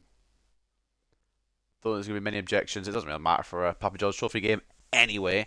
So that's the team for the game against Fleetwood Town in the Papa John's Trophy. Rojas in goal, and Nkosi and Gomez as the fullbacks. Tomlinson and Hansen as the centre-backs, with Tomlinson holding the armband for the day. Diop, centre defensive / centre mid. Nkosi, centre mid / cam. Palacios off the left. Martinez off the right, with Howell and Durango leading the line. Any other of the quarterfinals going on at the same time as yours?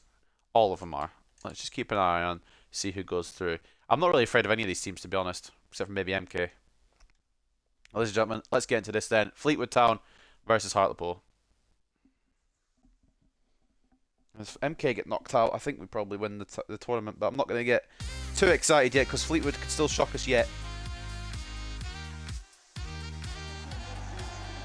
But Gander, Or what the stadium name is. Highbury Stadium. That sounds like the Arsenal one. I mean, it is what the Arsenal one used to be called. Obviously, Fleetwood have the same name. There's the final... final 8. This is the final 4 for whatever reason. I don't know if that means we play Stoke, or the winner of Stoke or Rotherham, but... I suppose Rotherham are going to be a concern too. I mean, we can't take anyone lightly, because they could shock us. We've gone a bit rotate today, but not completely. Which is okay.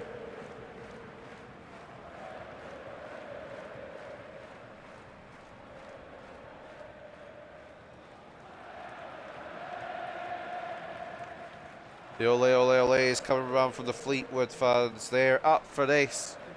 They know what Hartlepool are capable of. They've seen what we're doing in League One. We're building a fucking dynasty. They also might have watched the exit of the FA Cup, which is something I'm a little less proud of. Ultimately, can beat one of the West Coasters. Can we beat the other one here?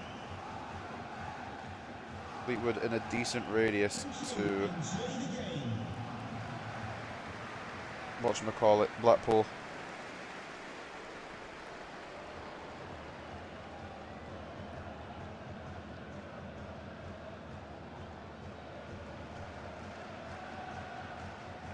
Let's see if we can win, please. Get one trophy, at least. If we're not going to get the league title, if we're not going to get the FA Cup, which we weren't going to get the FA Cup anyway, don't be silly, but... Can we take the Papa John's trophy with us on our way up to the Championship? Should we reach the Championship, of course. Nicolas Palacios. The man asking for it in the middle is not the man that's going to get the ball. I think it was Arango asking for it. Didn't get the ball.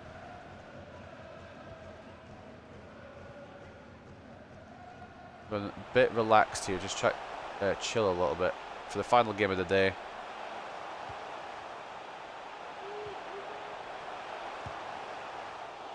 Decent effort. Right, keeper got a hand to it. Tries to close it down. Wasn't travelling, was that? Good save, Rojas, actually. Looking back at that.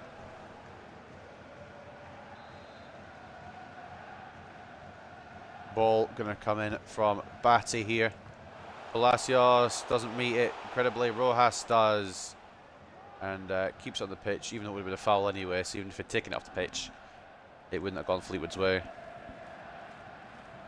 Palacios, giving Ochoa a bit of a rest, deserves it after his recent excursions. I don't know what the keeper's doing here. I thought he could just let that go into the box and he'd catch it, but fair enough. It's worked for him. We can't relax too much because we still have a job to do today, boys.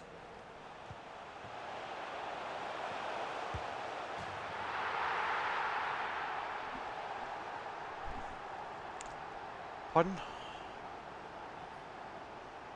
I might be wrong, but I thought I had somebody marking that guy. Could have maybe dragged him away myself. I might have dragged him away. I'm not really sure what's occurred there. Good ball there. I mean, it was kind of half-watched by Tomlin, so it wasn't really. I mean, could be dealt with better by me, and it's a good job this clean sheet thing's only in the league because, my God, Rojas has let a lot of goals in this episode. 1-0 Fleetwood. All right. 2 goals in 5 matches for Daniel Batty. Home side take the lead, which is not what I expected. Just pass the ball like a normal football player would. Don't make it so I've got to run for it like that and it's going at the speed of fucking sound. What's the point?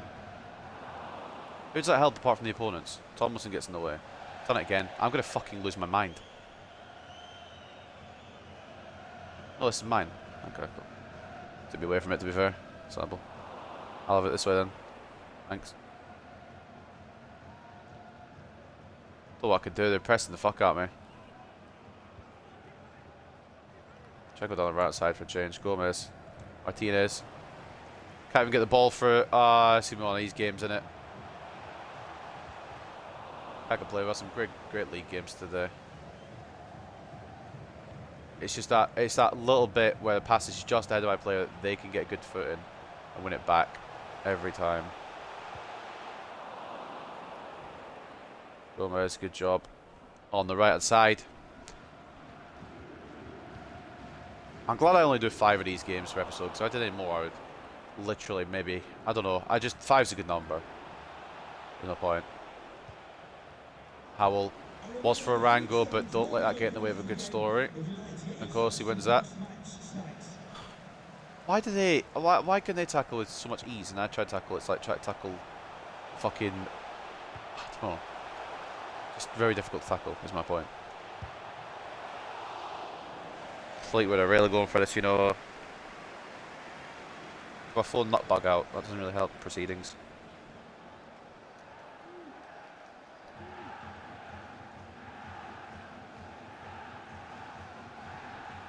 Corner anyway to Fleetwood.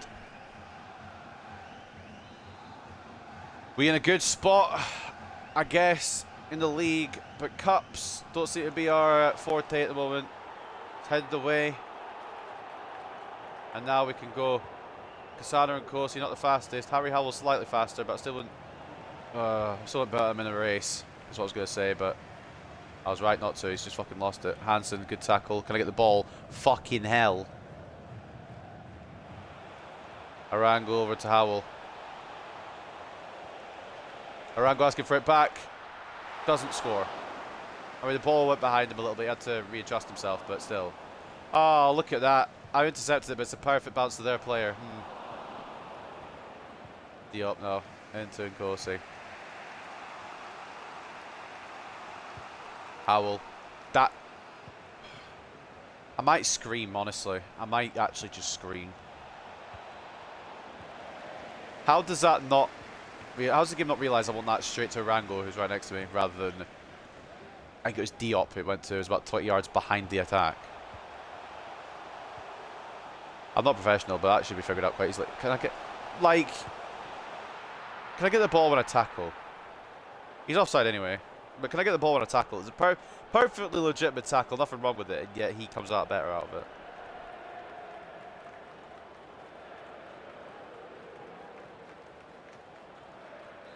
Let's just relax. It's not really a situation where we need to be worrying at the moment. It's only 1-0 Fleetwood, and we do have the better team. So we're not going to panic just yet. Should have maybe put it over the top. It was a good read from them, though. Again, this is Fleetwood, and they're playing fucking balls like that. My players can't play balls like that. We're in League One promotion race. Right, this team, fuck myself when I speak. Could be in a League 2 promotion race. I don't know. Well, I know it could be winning the title already. Oh, fucking Christ. I know exactly where I'm going to go as well, but I can't cut it out. See? Just, there's no point. I'm going to commit with the player. They've already done it before I can do anything about it.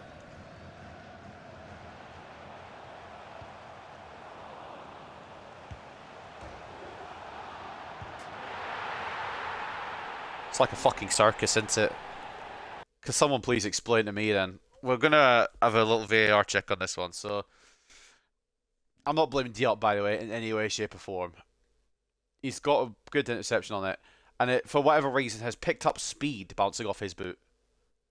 Has picked up speed perfectly to Hurtado, who takes a shot on, hits the post, it bounces off the back of Mateo Rojas as he stands up, and it's a tap-in. It's like a circus, isn't it? This game is a fucking circus. 2-0 down to a team we shouldn't be 2-0 down to. Don't get me wrong, they play good. I'm not going to fucking begrudge them that, but what the fuck, man? It's bullshit, isn't it? Diop's... It's just bounced off Diop's boot at the speed of sound straight to their striker. I don't want to be silly when I say this. What the fuck?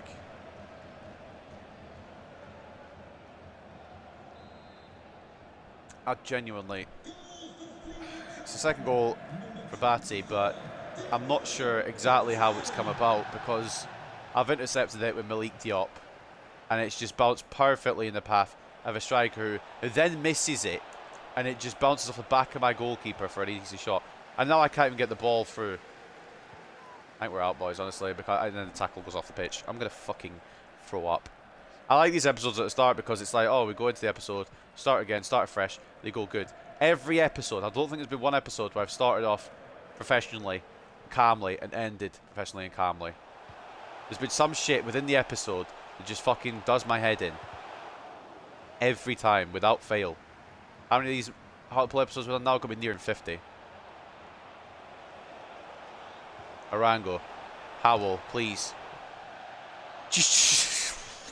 I mean, it's easier to score. And I am blaming Howell for once. I can't not blame Howell. It's that shot in the league is a goal.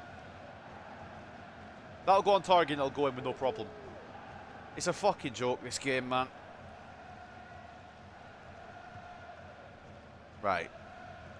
I'm trying to calm down and compose myself, and we'll push forwards in a good, like, positive way, but this game just does my fucking tits in. Howell, Arango, please bag. I need to sit for a minute. I'm going to fucking pass out. What the fuck is the point in having strikers if they can't strike?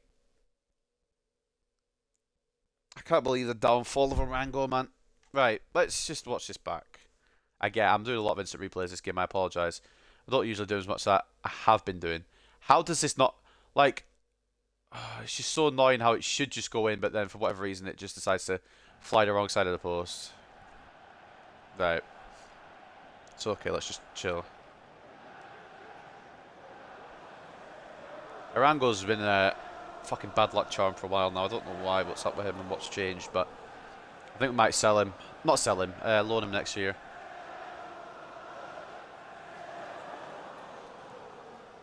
Because maybe that's what he needs. I wanted to put him into the first team, and maybe the pressure's got to him.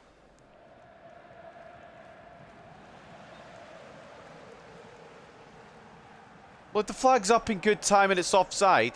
Oh, it's offside against me. I was going to say, I thought it was going to be offside against the Fleetwood player. I was about to get annoyed again. But if it's offside against me, that's fair enough. Understandable.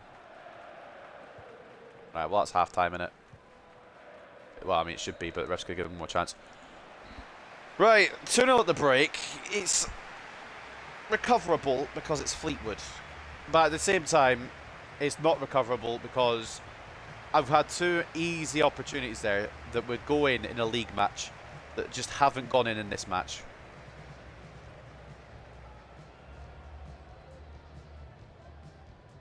I don't want to go to another penalty shootout. We need 3 if we're going to go through. Because I know the next penalty shootout I get into, I'll lose.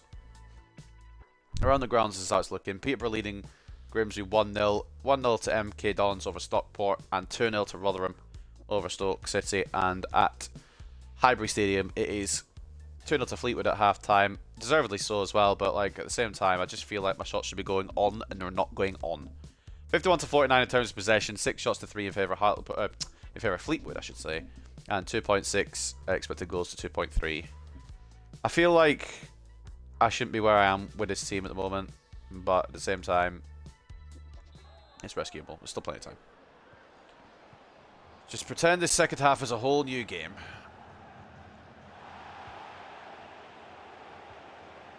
If I can see it early in the second half, I might just send a result. Oh my god. Thank god. I was going to say, Gomez navigated to a different space station there, but it was offside, so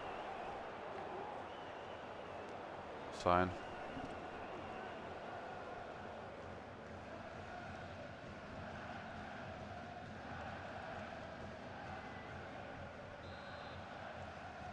Plenty of time, boys. Plenty of time.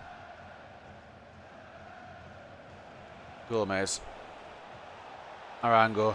Howell. Go on, open up the half. Good. Oh my.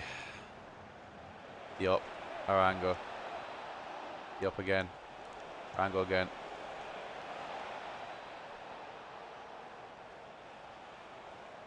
Commentators now talking about how it didn't go in. I'll tell you how it didn't go in. EA didn't want it to. There you go. Case closed. Don't need to read any more into it, do you? What the fuck is... I feel like I'm in the way there, and the game's just negating the fact that I'm in the way. Didn't pass it there. Off target by Lela. It's not going where I want it to go. Again. Let's just calm it though. I don't want to lose my mind because I'm about to.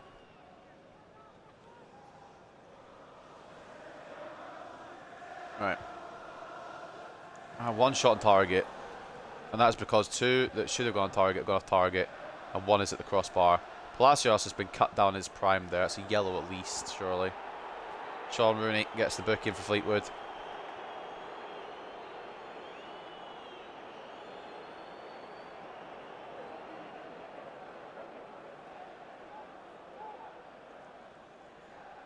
Right, if we don't get the Papachos trophy, I ain't going to sleep over it, but it's just, that second goal's really pissed me off. Bounced off the fucking back of my goalkeeper straight to the... Well, it bounced off Diop's foot first, then bounced to my goalkeeper straight to them. Howell, please. Thank you. Right, lifeline. Harry Howell puts it in the back of the net. Just compose ourselves now, boys. There is 35 minutes to find at least one goal. It's absolutely doable. Of course he does well. It's inside to Howell, who, if he missed that, is getting his P45, to be quite honest with you. That doesn't find its way in the back of the net. He's not in the club anymore. I'm straight up transparent with that one. I'm not even fucking lying.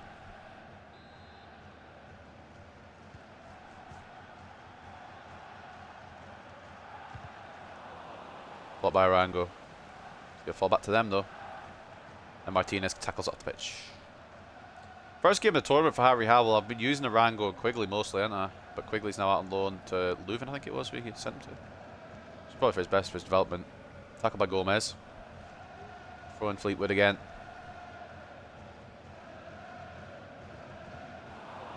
Gomez shuts it down. Doesn't get the reward he deserves for shutting it down. And here come Fleetwood once again. Gomez missed the tackle. Loses it instantly. But it's offside against Hayes.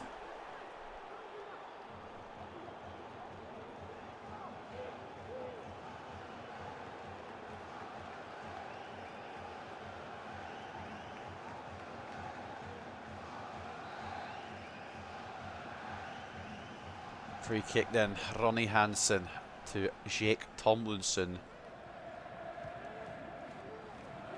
Now Mariano Martinez. And Costa's making the run. He's not the fastest though, and he's gonna get. I knew he was gonna get closed down before I even got the ball there, but Martinez saves it again. Arango. Howell might be off. I think he is. He scored a banger, but it's not gonna count. It's disallowed. Marginal, but it is. I can't disagree with it. But it's very close. Right. Half an hour left, boys, to at least get one. We don't even have to get two if you don't want to. We can go to a penalty shootout if you're feeling fucking spicy, but at least one.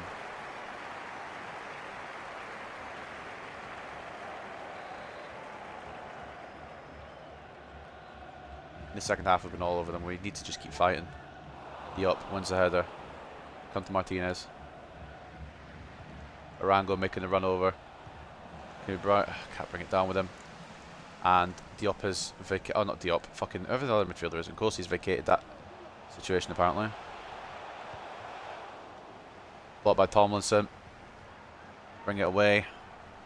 Blake Diop. I want to get to Palacios, but Howell might be the better option here.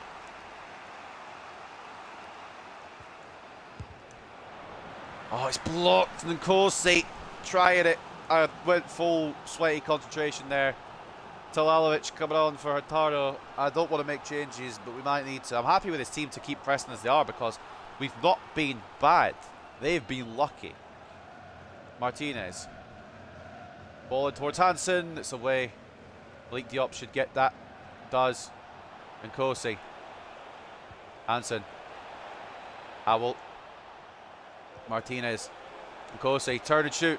He just it's like a JCB turning around. It's just not going to take. It's not going to take a quick amount of time. Tackle Gomez. Touches up. I knew whatever I was going to do with that pass was not going to go my way. You could fucking feel it sometimes. I think that's a Fleetwood throw as well. No, it's a Hartlepool throw. Right. Composure. Help. Are we getting any? Okay. It's not what I was aiming for. It's okay. As long as it's gone to my player. It's just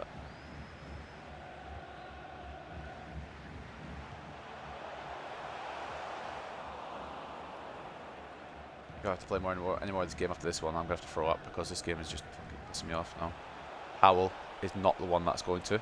Okay, cool. Will be now, hopefully. Harry Howell, please. Please, Harry. Oh my god. It's still alive and Corsi. What the fuck just happened there? Just tried to pass it across. Oh, Palacios, win that header. Play it to nobody on your team. Okay, cool. Cunt. Fucking Christ. You'd think so. You think the equaliser can't be long coming, but it's been Fleetwood. The game's been bumming Fleetwood all game, so I'm not really sure if we get the equaliser. In fact, I think Fleetwood will probably get third first before we get the equaliser. And Corsi keeps the ball under pressure. Pass it, you fucking big lump! I pressed Y 3 times to put it through to Martinez, and it just ignores me. It's like, we'll do it when we want. Arango, please. I need you now. I just don't know. I just don't know, boys. I might throw up. The game just wants Fleetwood to win. I've got no option in this factor. Martinez. That's not enough on the corner. It's an awful corner. Tomlinson. Nkosi. Hansen. Don't really want him to be taking the shot on Arango. I do want him to take a shot if he can. But it's just closed down every fucking time. I don't know how. Well, I do know how because they're playing. I got to be honest, they're defending well, but it's just frustrating. They've had so many opportunities and they're going to go and win this fucking shit, man. Gomez. Someone get into space so we can equalise. Fucking hell, so I'm trying to pass it through to a wall. Oh, there, corner. Enjoy it, Fleetwood, mate. Got enough. I've fucking had enough. I've pushed and I've pushed and I've pushed to try and get back into this game. And the game is like, no. Crossbar, wide, crossbar, save. Everything that couldn't go in won't go in today. Thank you very much and good night. Palacios makes a tackle. It's another corner. Why can't we get the possession and just keep it? I'm losing my mind at a Papa John's trophy match, boys. That's all I'm saying. Fuck it. Here we go. Hayes going to put it in. Palacios should win it. And it's going to fall to their player. Rojas. Come on, boys, please. Counter. Or don't. Press to pass it with Hansen. The game's like, again, we're just going to wait. Bide our time for it, actually. I think you'll find. Of course, he's buggered, man. We need some striker runs here. So, one of you run, please. Howell. It just doesn't make any fucking sense, does it? This kid in goal is probably like 12 rated or something. And he's putting out the best saves I've seen in my life. Martinez. Oh, what have we got? 6 minutes. Probably still won't be enough. Martinez. Howell. Oh my god, it's like fight. I don't know how many people. I feel like I've had to fight the whole population of Fleetwood just to maybe take this to penalties. Harry Howell's on a mad one, mate. He's just running around. Doesn't know what he's done. It's great cutting in from Martinez, and Howell just had to thump that near post and hope. And he hoped correctly. And if it goes to penalties, I don't know if we have the fucking innings for it, boys. I don't know whether to bring some players on in case we do go to penalties. I think I might do that, actually. Blanchard for Arango. Ochoa for Palacios. And Roberts for Martinez. As well as Dalton for Nkosi. Actually, what are the penalties between these cunts? I mean, Nkosi's tired, but he's one better. I mean, it's not going to make a difference. He probably wouldn't be in the top 5, but we'll leave it for now. There might still be a minute chance that there's a winner here. A minute chance. There is 6 minutes of added time. We've still got 4 of them to play. They might go and bloody steal it. The way this game's gone, I wouldn't be surprised if they do. If we can insta-win this back and go for it, boys, that'd be fantastic. I want it back. Apparently it's a foul, but it is what it is, I suppose. And they're just going to fucking play for the penalties, aren't they? Hansen. Roberts. Nkosi. Howell. Blanchard, please. Okay. Okay. Press to pass it. It's just come off Howell's foot like that. I don't know. It's good penalties, boys, unless they find something here, which they might. Christ, no. Good save, Rojas at near post. Last chance saloon for the home side. Fucking screw this, I might throw my controller, genuinely. The amount I've had to fight in this game where I really shouldn't have had to fight in this game is absolutely monumental, boys. They've been good today, but we've been good as well. Nkosi, it's just locked off Nkosi. That's fine. Back to base. We had this against Mansfield. We're going to have it again against Fleetwood. Can we do what we did against Mansfield this time against Fleetwood? I need a drink of water. I also need to calm down a second before we get to these penalties because my fucking days.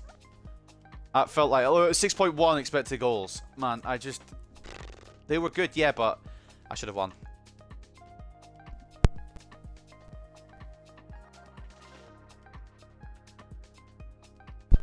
Let's go for it then, boys. 53 to 47 in terms of possession for us. 12 shots to 11 in favour of Fleetwood. You had 6.1 expected goals to the 3.7. Take a look at who got penalties. Blanchard up there. I wish I brought Rodriguez with me, to be honest, but we didn't. And that's how it's going to look for the penalty shootout, boys. If Blanchard scores, we're probably fine. It's going to be Fleetwood to open with Van Dale. So to the bottom left. I went bottom right.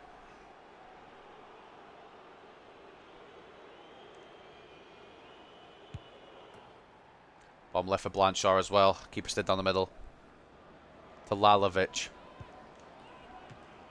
Rojas saves.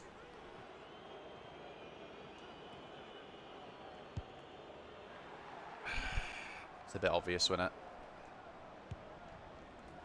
Oh, you little dickhead. Right, now this is where we're in trouble. I don't know where this is going to go. Diop. Into the right. That's where I wanted it to go. In terms of power, in terms of penalty ability. Why do? Stop putting it down the middle, you pricks! Watch me put it down the middle and he saves it. Franachoa. This game could suck my entire... No, this game could suck my dick. This game could suck my fucking dick. What is the point? The game knows before you... He's going to put it down the middle as well, isn't he? Oh my god, Rojas. Rafael Gomez. I'm not going to put that in the middle again. He's just going to know. To the left.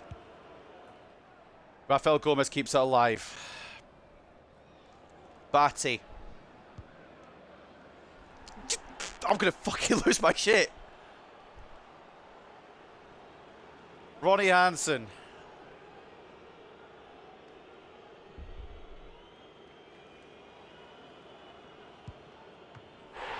Fucking, like, fuck do you dive there? After you've been down the middle all that time, like, fuck do you dive there? This is the most shit game I've played in my life.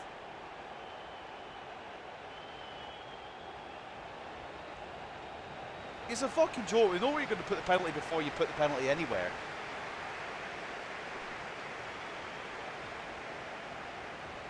Three of their penalties were down the middle. I always dive. I always try to dive because if I don't dive, I'm going to regret it. And then they fucking go down. I hate this game, man. We ain't going to win the Papa John's trophy because this game just didn't want us to. There's no other conclusion I can draw than the game just didn't want it to happen. Because I fucking attacked for my life in that second half. And the game was like, oh, we'll give you a late equaliser just to make it look interesting. Boom, penalties come in. I get fucked over.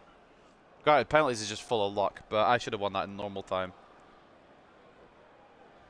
It's a fucking joke, this game. Fuck off, man.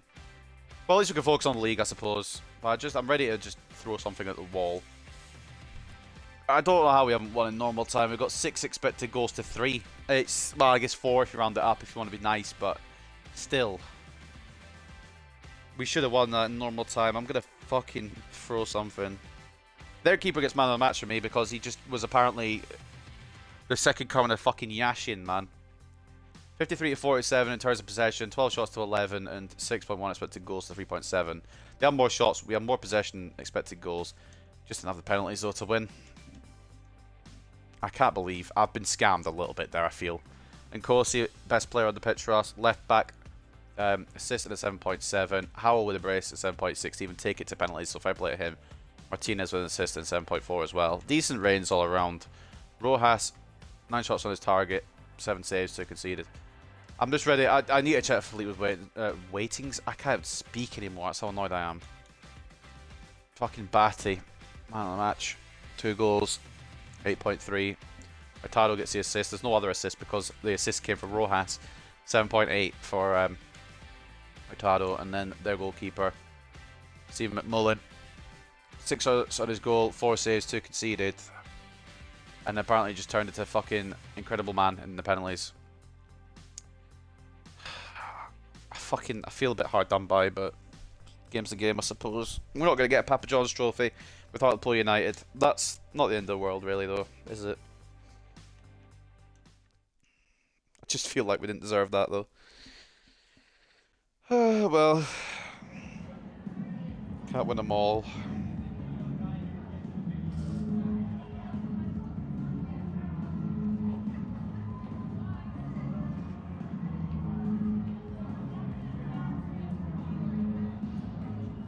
Horrible way to go out, undeserved as well.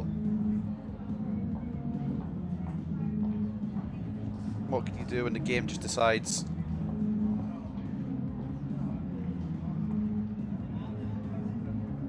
But we come up short because the EA didn't want us to win the Papa John's trophy.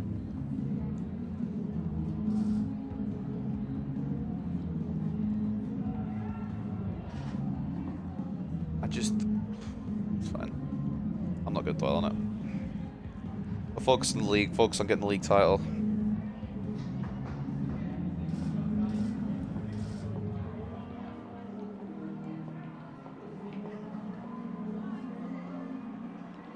Just amazes me, this game, sometimes. That a second goal, especially from Fleetwood. I don't think I've ever had a scenario like that on FIFA, ever. In my favour. Where it bounces off the post, goes back to their fucking striker. Or sorry, no, in the build-up, it bounces straight off my DM's foot perfectly, to their striker. And then after that, it goes straight to the striker, hits the post, comes off the back of Rojas, and then just a tap in. You know, I've never really had that. Man, we'll read the news in a minute. I just need to sit. And I never got so vexed over the Papa John's trophy of all fucking competitions, but you could see, like, what I was trying to do to get back into that, and the game just refused. It was like, no. And that's why I don't switch up the difficulty. That's why I don't change the difficulty or anything like that. Because you'll get games where, yeah, I'm winning, I'm destroying the fucking opposition. But then you'll get games where I should be winning and I'm just getting fucked over. That's why I don't switch the fucking difficulty. To end today, then, we're out of the both the cup competitions we were in at the start of the episode, which isn't the end of the world. Ultimately, it gives us more time to focus on trying to get into the league title race and win said league title. Portsmouth lead on 68 points, 1 point clear of Birmingham, who have a game in hand, so they could take top spot with a victory. They're on 67. We're still in the playoffs on 64, with MK Dons 6 points behind us on 58. Rotherham on 53, and Stoke have that final automatic, or the playoff spot, I should say, on 53 points as well. Shrewsbury sniffing about as well on 7th place, and it's still quite close, but it's starting to thin out a little bit, especially the relegation zone. At the moment, it is Walsall, Wickham, Rochdale, and Tranmere, but there's still teams down there that could get relegated. I think Tranmere are probably gone because they just neglected signing the goalkeeper, which is not the smartest move you can make. In the FA Cup, then, we got knocked out by Blackpool, who will go on to face Wolves, which probably wouldn't have been my big team that I kind of want to face anyway. I would have liked a Chelsea, a Spurs, or United. Don't get me wrong, Wolves are a good team, but I just like a big name, you know. But we're out anyway, so we don't need to worry about it. A 4-1 loss, made sure of that, and took our manager rank down by about 20 points when it was a low priority objective. Semi-finals, the Papa John's Trophy then will be contested. Rotherham United will go against the team that just knocked us out on penalties, Fleetwood Town, and Grimsby Town will go against MK Dons. So that's how it goes. In that, we're out of the competitions. We just got a league to focus on now, and with exactly 15 games left to end the season, it will be exactly 3 more episodes to get to the end. So next episode, it'll be Bristol Rovers, Tranmere Rovers, and Charlton Athletic, all at Victoria Park to end February. We'll then travel away to Peterborough before coming back to Victoria Park to finish off that episode against Accrington. For episode 11, we'll face promotion rivals Birmingham away from home before coming back to Victoria Park to face Rotherham United. We'll then have Derby County at Victoria Park, travelling to Cheltenham, and then coming back home to face Burton. And then for episode 12, we'll be Wickham away, Cambridge away, Shrewsbury at home, Portsmouth away, which could be a league title decider. I remember that was in January, but got moved towards the end of the season because of cup competitions. And then we'll finish our season at Hillsborough against Sheffield Wednesday. So exactly 3 episodes left of season 4. They will be done throughout the next week, and then we'll move on to season 5, where hopefully we will be in the championship and we'll continue the route up the way rather than down the way in these cup competitions today, or across the way in any particular situation. So let's get this sorted then. First of all, we'll take a look at the top scorers at the end of the episode. Top stats. Rodriguez still in the first place position for the Golden Boot. He's on 20 goals this season, with Hemmings, Tranmere, despite them going to be going down, he's got 18. It's a good contribution for a team with no goalkeeper. 17 for Vera in third place, with Kay and Knight drawing on 15 goals apiece for both Portsmouth and Derby. Blanchard in there on 14 as well for Hartlepool. Anyone else making the cut? Thomas did score again today, but I don't think he'll quite make the cut. Assists, 20 for Rodriguez as well, 20 of each. Whenever he scores, he seems to assist as well. 12 for Blanchard, 9 for Howell, 8 tied between Udo and Nollenberger for Shrewsbury and Portsmouth respectively. Roberts has 7 this season, and as we continue to read down, I don't think anyone else is on the list. And for clean sheets, we're rising up the list a little bit. 4 clean sheets in a row, can't be wrong. Moreau, top clean sheet holder at the moment for Birmingham City, with Kral in second for Cheltenham Town. Dawson and Albornoz on 8 for Sheffield Wednesday and Bristol Rovers, and there's a whole host of goalkeepers on 7, with Logan Duncan involved in that group.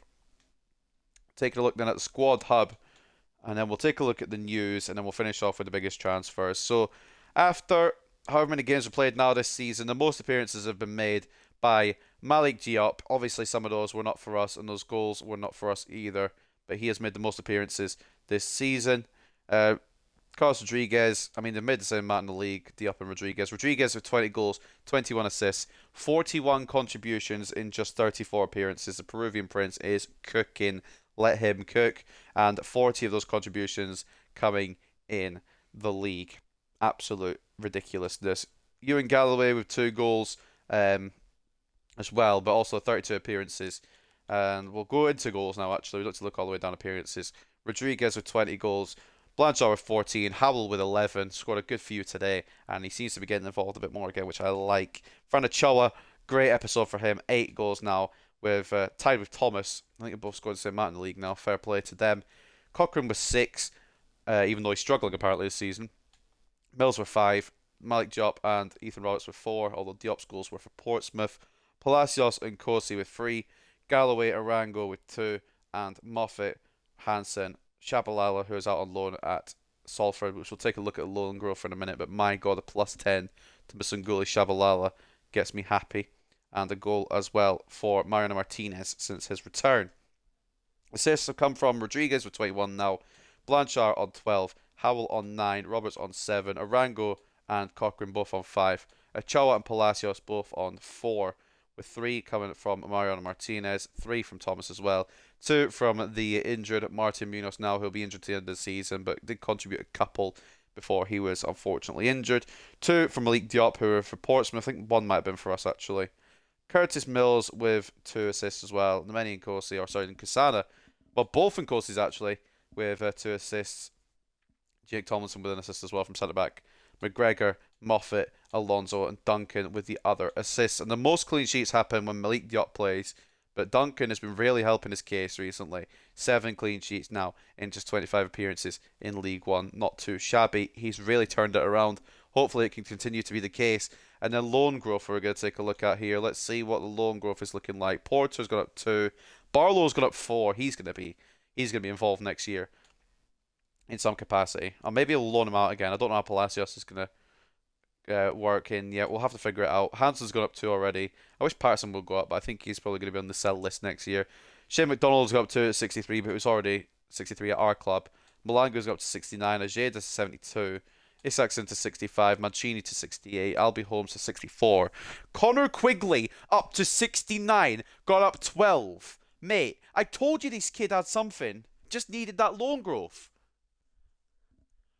My God. Well, I mean, he was 65 when he left, but he's still gone up 4 since he went.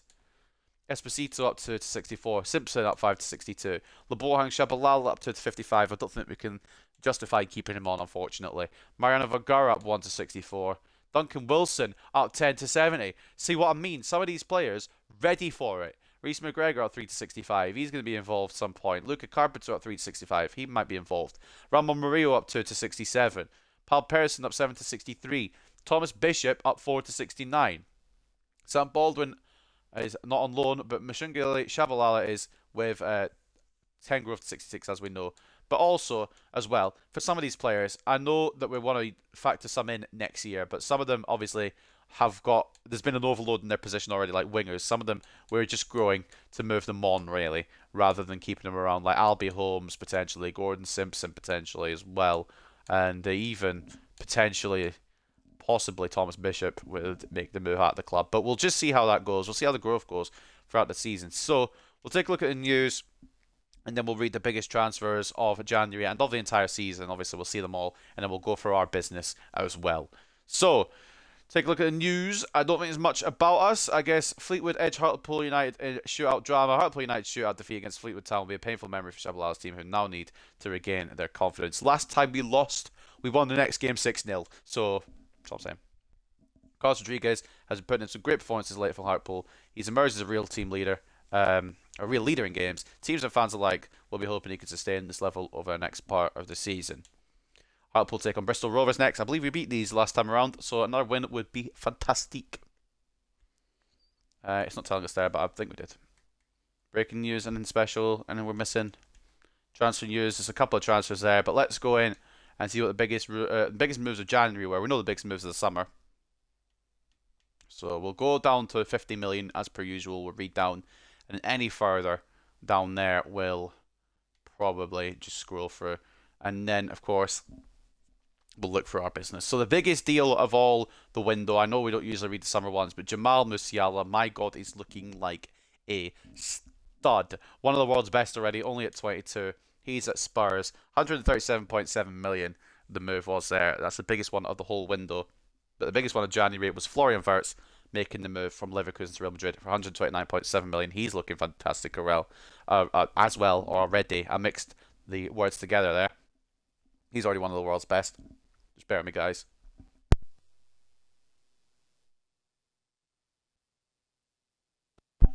Sorry about that. Sneeze again. Right, so we'll scroll down. Anything September and later is what we're going to read. Josko Vardiol leaving Manchester United to go to Juventus for a fee of 99.3 million.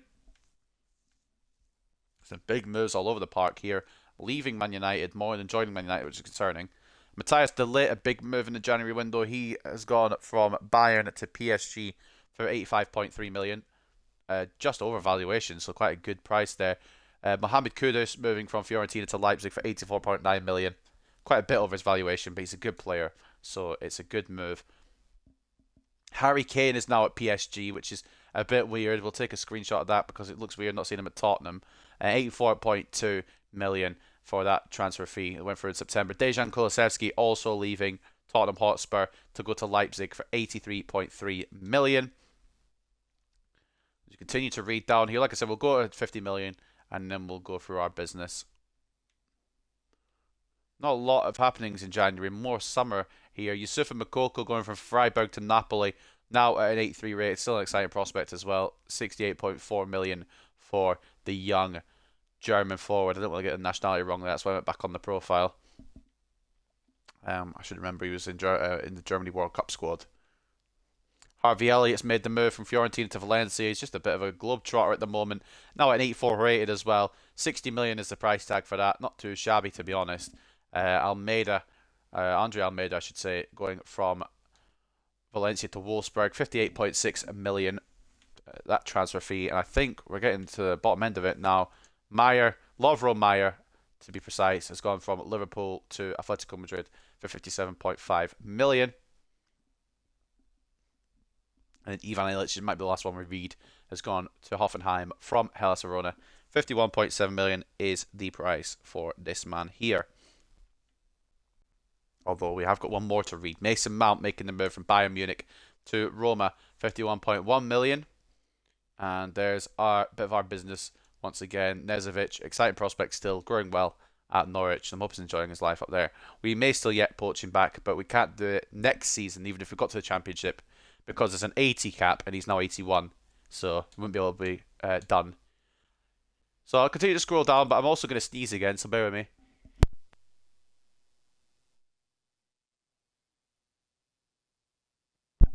Oh man, sneezes are not for the faint of heart.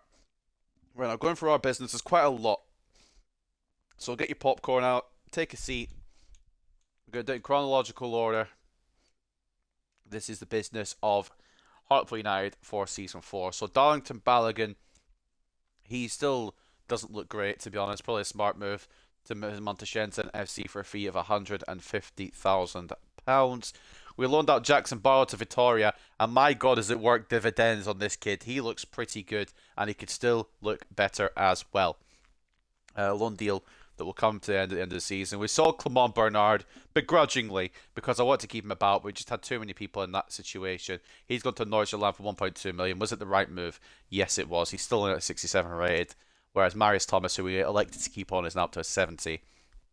Rob Patterson on loan to Famalicão for the duration of the season. Probably come back and be moved on a permanent basis. Malcolm Kay was one that I thought was going to come good. Didn't come as good as we expected. He's still only 18, so he's got plenty of time on his side, but I just didn't feel like he was fitting in the team. An 850,000 deal to Cosenza for the young Scot. Blake Anderson also sold on for the same price tag, £850,000. He's gone to Leganes, and looking at him, 65 rated. May have been a mistake, but ultimately we're already up in that position. This was probably a mistake, at least for this season. Probably should have kept him on for one more season. But Jean-Paul Sarr, 4.5 million. He moved from us to Nottingham Forest, and he seems to be doing all right there. I think he's hit his potential now of 74. I think it was a good deal ultimately, but we could have had one more season out of him had we wanted to. And Ayanda Smith, another one I didn't really want to sell, and I'm hoping he's doing well at Cardiff. We'll take a look in a minute. 1.6 million was the transfer fee, and he's grown up to 66, so he is doing good. It's just, again, the influx of wingers is mad. And there's a reason I'm not using the Youth Academy as much anymore, because I just know we're going to get wingers for the any searching here. So, unfortunately, Andy Smith did have to move on. 1.6 million, a decent fee for him, though. Lebohang Malangu is someone I still want to factor in the plans. I don't know how I'm going to do it, though. But I want to keep him about. He's on loan to Leuven this season. We'll see what it looks like in the summer. If we get to a championship, we may have to make a tough decision of letting him go. But we'll see. We'll just see. We're not going to make any snap decisions yet. We've still got 3 episodes between now and Season 5. So, plenty of time to figure it out. Dave Maxwell leaving Hartlepool as well this season to Varta Poznan on a £650,000 deal. He's grown up by a couple of ratings, but I think this is the smartest bit of business, to be honest, because we've got plenty of good right-backs now. Carlos Varela, someone I don't actually want to sell, but we just had an influx of goalkeepers. He's doing all right. Not growing in any particular special way. He's gone to Sarpsborg for £800,000. Achille Blanchard was bought in from Lanús for 10.2 million. Couldn't pay anything less than his release clause, so we have overpaid for him. But like I said, I think it will work out in the end. And if we do sell him on, which might be the case, once he hits his potential, will make profit off of it. So it's a long-term deal, that one. 10.2 million was the fee, but it was a good signing. Linus Isaacson, well, load it to Lech Poznan for the season. He's looking quite good. 725k value now, and he's 65 rated, but I think he's not going to get in next year, unfortunately. I don't know yet. We'll obviously figure it out. We maybe give him more loan time. It just depends on potential tags, etc., what they can bring to the team as well, which is why preseason is so important. So we'll figure it out as we go. I'm not going to make any decisions yet, though. Albie Holmes, he got loaned out to the Villarreal CFB side for the season as well. I think we're going to have... I wanted him to work out, but I think we're going to have to let him go. Again, not making any 100% decisions yet, but I've got in my mind who we're probably going to move on. I'm not going to say absolutely we're going to move him on. There's no 100% exits yet, but there's some at about 80%, to be honest. Nathan Wood moves on to Giresunspor. This is a smart move because he hasn't grown at all in his overall 700 grand for him. And on deadline day, we loaned out Eduardo Esposito to Darmstadt, who's done not too bad, but I don't know if we're going to keep him on. We'll see. But, sorry, I've got itchy nose. So, we'll see what he does when he comes back. Lebohang Shabalala, I think this is one I am maybe 90% decided on. Just not got the overall, unless he comes back with some fantastic overall into next season. Maybe give him another loan, another chance. Shelbourne have him for the season, but not been able to work any magic with him. This was the big one on deadline day, though. Savka Nezovic, a man that I really want to keep around and really wish I had kept around, but of course at the same time, it would have been fair in League One. Then again, Roberts is catching up to his rating now, but it wouldn't have been fair at the start of the season for Savka Nezovic to stick around. So hopefully he's enjoying it at Norwich. We've got 50 million for him, so I can't complain about that. And we've not spent all that. We've not gone mad with our money. We've gone smart with it. We only signed one person in the... Well, two people in the January window, technically. And we'll see them very soon. Rob Clark leaving on a permanent deal to Mansfield Town. That went through in September. And obviously... Well, it was agreed in September, went through in January. 470 grand was the price for Rob Clark, where he might do all right, you know, but I don't think he'll work out for us, and that's why we sold him on, obviously. Luca Carpenter, we agreed a deal for him to Huesca to go on loan for the rest of the season, and that's where he is just now, looking not too bad, you know. Ramon Murillo as well, he's out on loan to LAFC for the season, for the rest of the season, I should say. Msunguli Shabalala, definitely a man with a good amount of potential. He'll probably go out on loan again next year, but it looks pretty decent. Again, though, the winger spot is highly sought after, and I think I've decided on my my right winger for definite. Left winger might still be up for debate, but we'll see how that goes. Pal Persson, out on loan at Varnamo, he still has a lot of growing to do, and I'm sure he'll do well in loan spells to come. I think we'll probably loan him out continuously for a little while. Domenico Mancini, I want to keep him around, I really do, but I don't know how much growth he has. We'll see when he comes back, see what his potential's looking like, and we'll figure it out from there. Vicente Ojeda, a man who might be cut, we'll see. It's going to be two of the... Well, one of the three will be sold. One of the Spanish wingers, by the way, Munoz, Ojeda, Martinez. One of them will be sold, one of them will be loaned, one of them will be kept. But he is out on loan at Genoa for the rest of the season. Thomas Bishop out on loan at Middlesbrough for the rest of the season. He's looking quite good as well. Our Aussie representative in this career mode. And then we signed Rafael Gomez in November. Obviously went through in January. We've got him in now and he's been quite good. I don't know how much better he will get, but I've been really enjoying him in the time we've had him for. Really, just because McGregor got injured. We would have never made that move had McGregor not picked up the knock. And we might move him on in the summer. I don't know. I might keep him around. Or maybe loan him out. I don't know. There's a lot of don't knows here. We've not got a lot of plans for people yet. We'll figure it out. I've got well, at the moment, well, not at the moment, but I'm going to write down the players in this club. And I'm going to make a decision on them at some point. Bagara on loan at FCSB. He hasn't grown too much yet, but we'll give him a bit of time. I don't know what his potential is, but I don't think he's very good. He's also left-footed and a right-back, so maybe put him to left-back might help. But we'll see how he goes. Gordon Simpson's just gone out on loan to Sepsi. Agreed on Boxing Day, and he's just gone now. Not done too badly so far. We'll just keep an eye on his progress. Malik Diop was our big January signing, just to reinforce that midfield a little bit. And he's lost his showing great potential, which is a bit concerning. But ultimately, He's still going to be solid for us for the short term, if maybe not for the long term. Shay McDonald got a loan deal out to Legia Varsal for the rest of the season, agreed on the 15th of January. And I want him to grow, but I don't think he will. And I think it's going to be a farewell to him in the summer. Like I said, there's something about 90% on. Hugo Hansen, he's out on loan as well to Başakşehir here. We've just got too many wingers, honestly, genuinely. We're going to have a winger clear out. And it might be that some of the ones that I was going to give a chance to won't get the chance. Reece McGregor out on loan at Leuven. He's going steady and he's got a lot of potential, so I'm happy to keep loaning him out. As well as Duncan Wilson. He's probably going to be continued on the loan train for now with a great bit of growth already at Austin. And then to finish it off, Christopher Quigley. He looks good on his growth as well.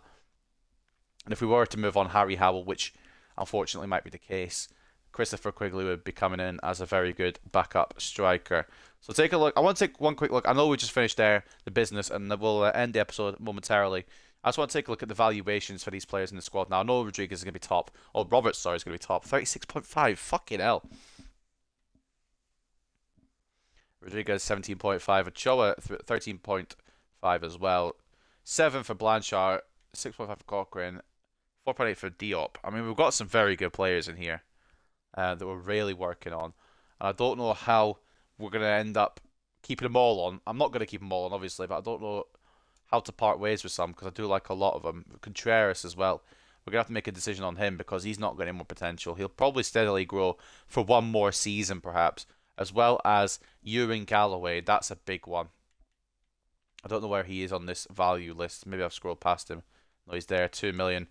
He won't grow any more in potential, which is fucking infuriating, to be honest. Because he's one of my favourite defenders. He's got pace. Defending isn't incredible, to be honest, but he does play higher than those stats. He's strong and he's fast, and he's a very good defender to have. So I guess we'll just see how things go. One last quick thing I want to check, which I don't check a lot, if ever, is the form. Who's currently in form at the moment? Have we got any excellence? I kind of want to check excellence right over goods, but that's fine. We've got Moffat, Duncan, Rodriguez on excellent, of course he is. Who else is on excellent? Harry Howell's on excellent. Mariano Martinez is on excellent.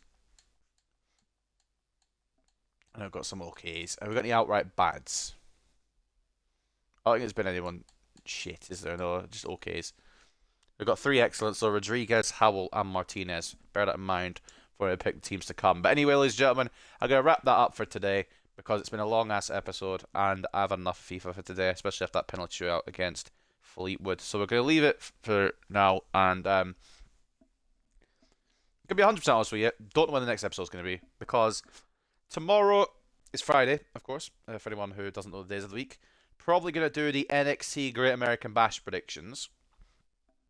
Saturday, I am working in the evening, but if I'm not busy during the day, there might be an episode. And then Sunday, I'm out all day, so it won't be Sunday. So, if you're obviously an avid fan of the Hartlepool United career mode and you want to know when the next episode is, Saturday, put it in your diaries just in case. It might be Saturday, but if it's not Saturday, it'll be Monday for definite. And then we'll progress through next week to the end of the season, and we'll see where we're at with these players and see what we're going to do with some of these players. But ladies and gentlemen, I hope you guys have enjoyed another episode of the Hartlepool United career mode, and I will see you very, very soon for whatever I do next. Peace.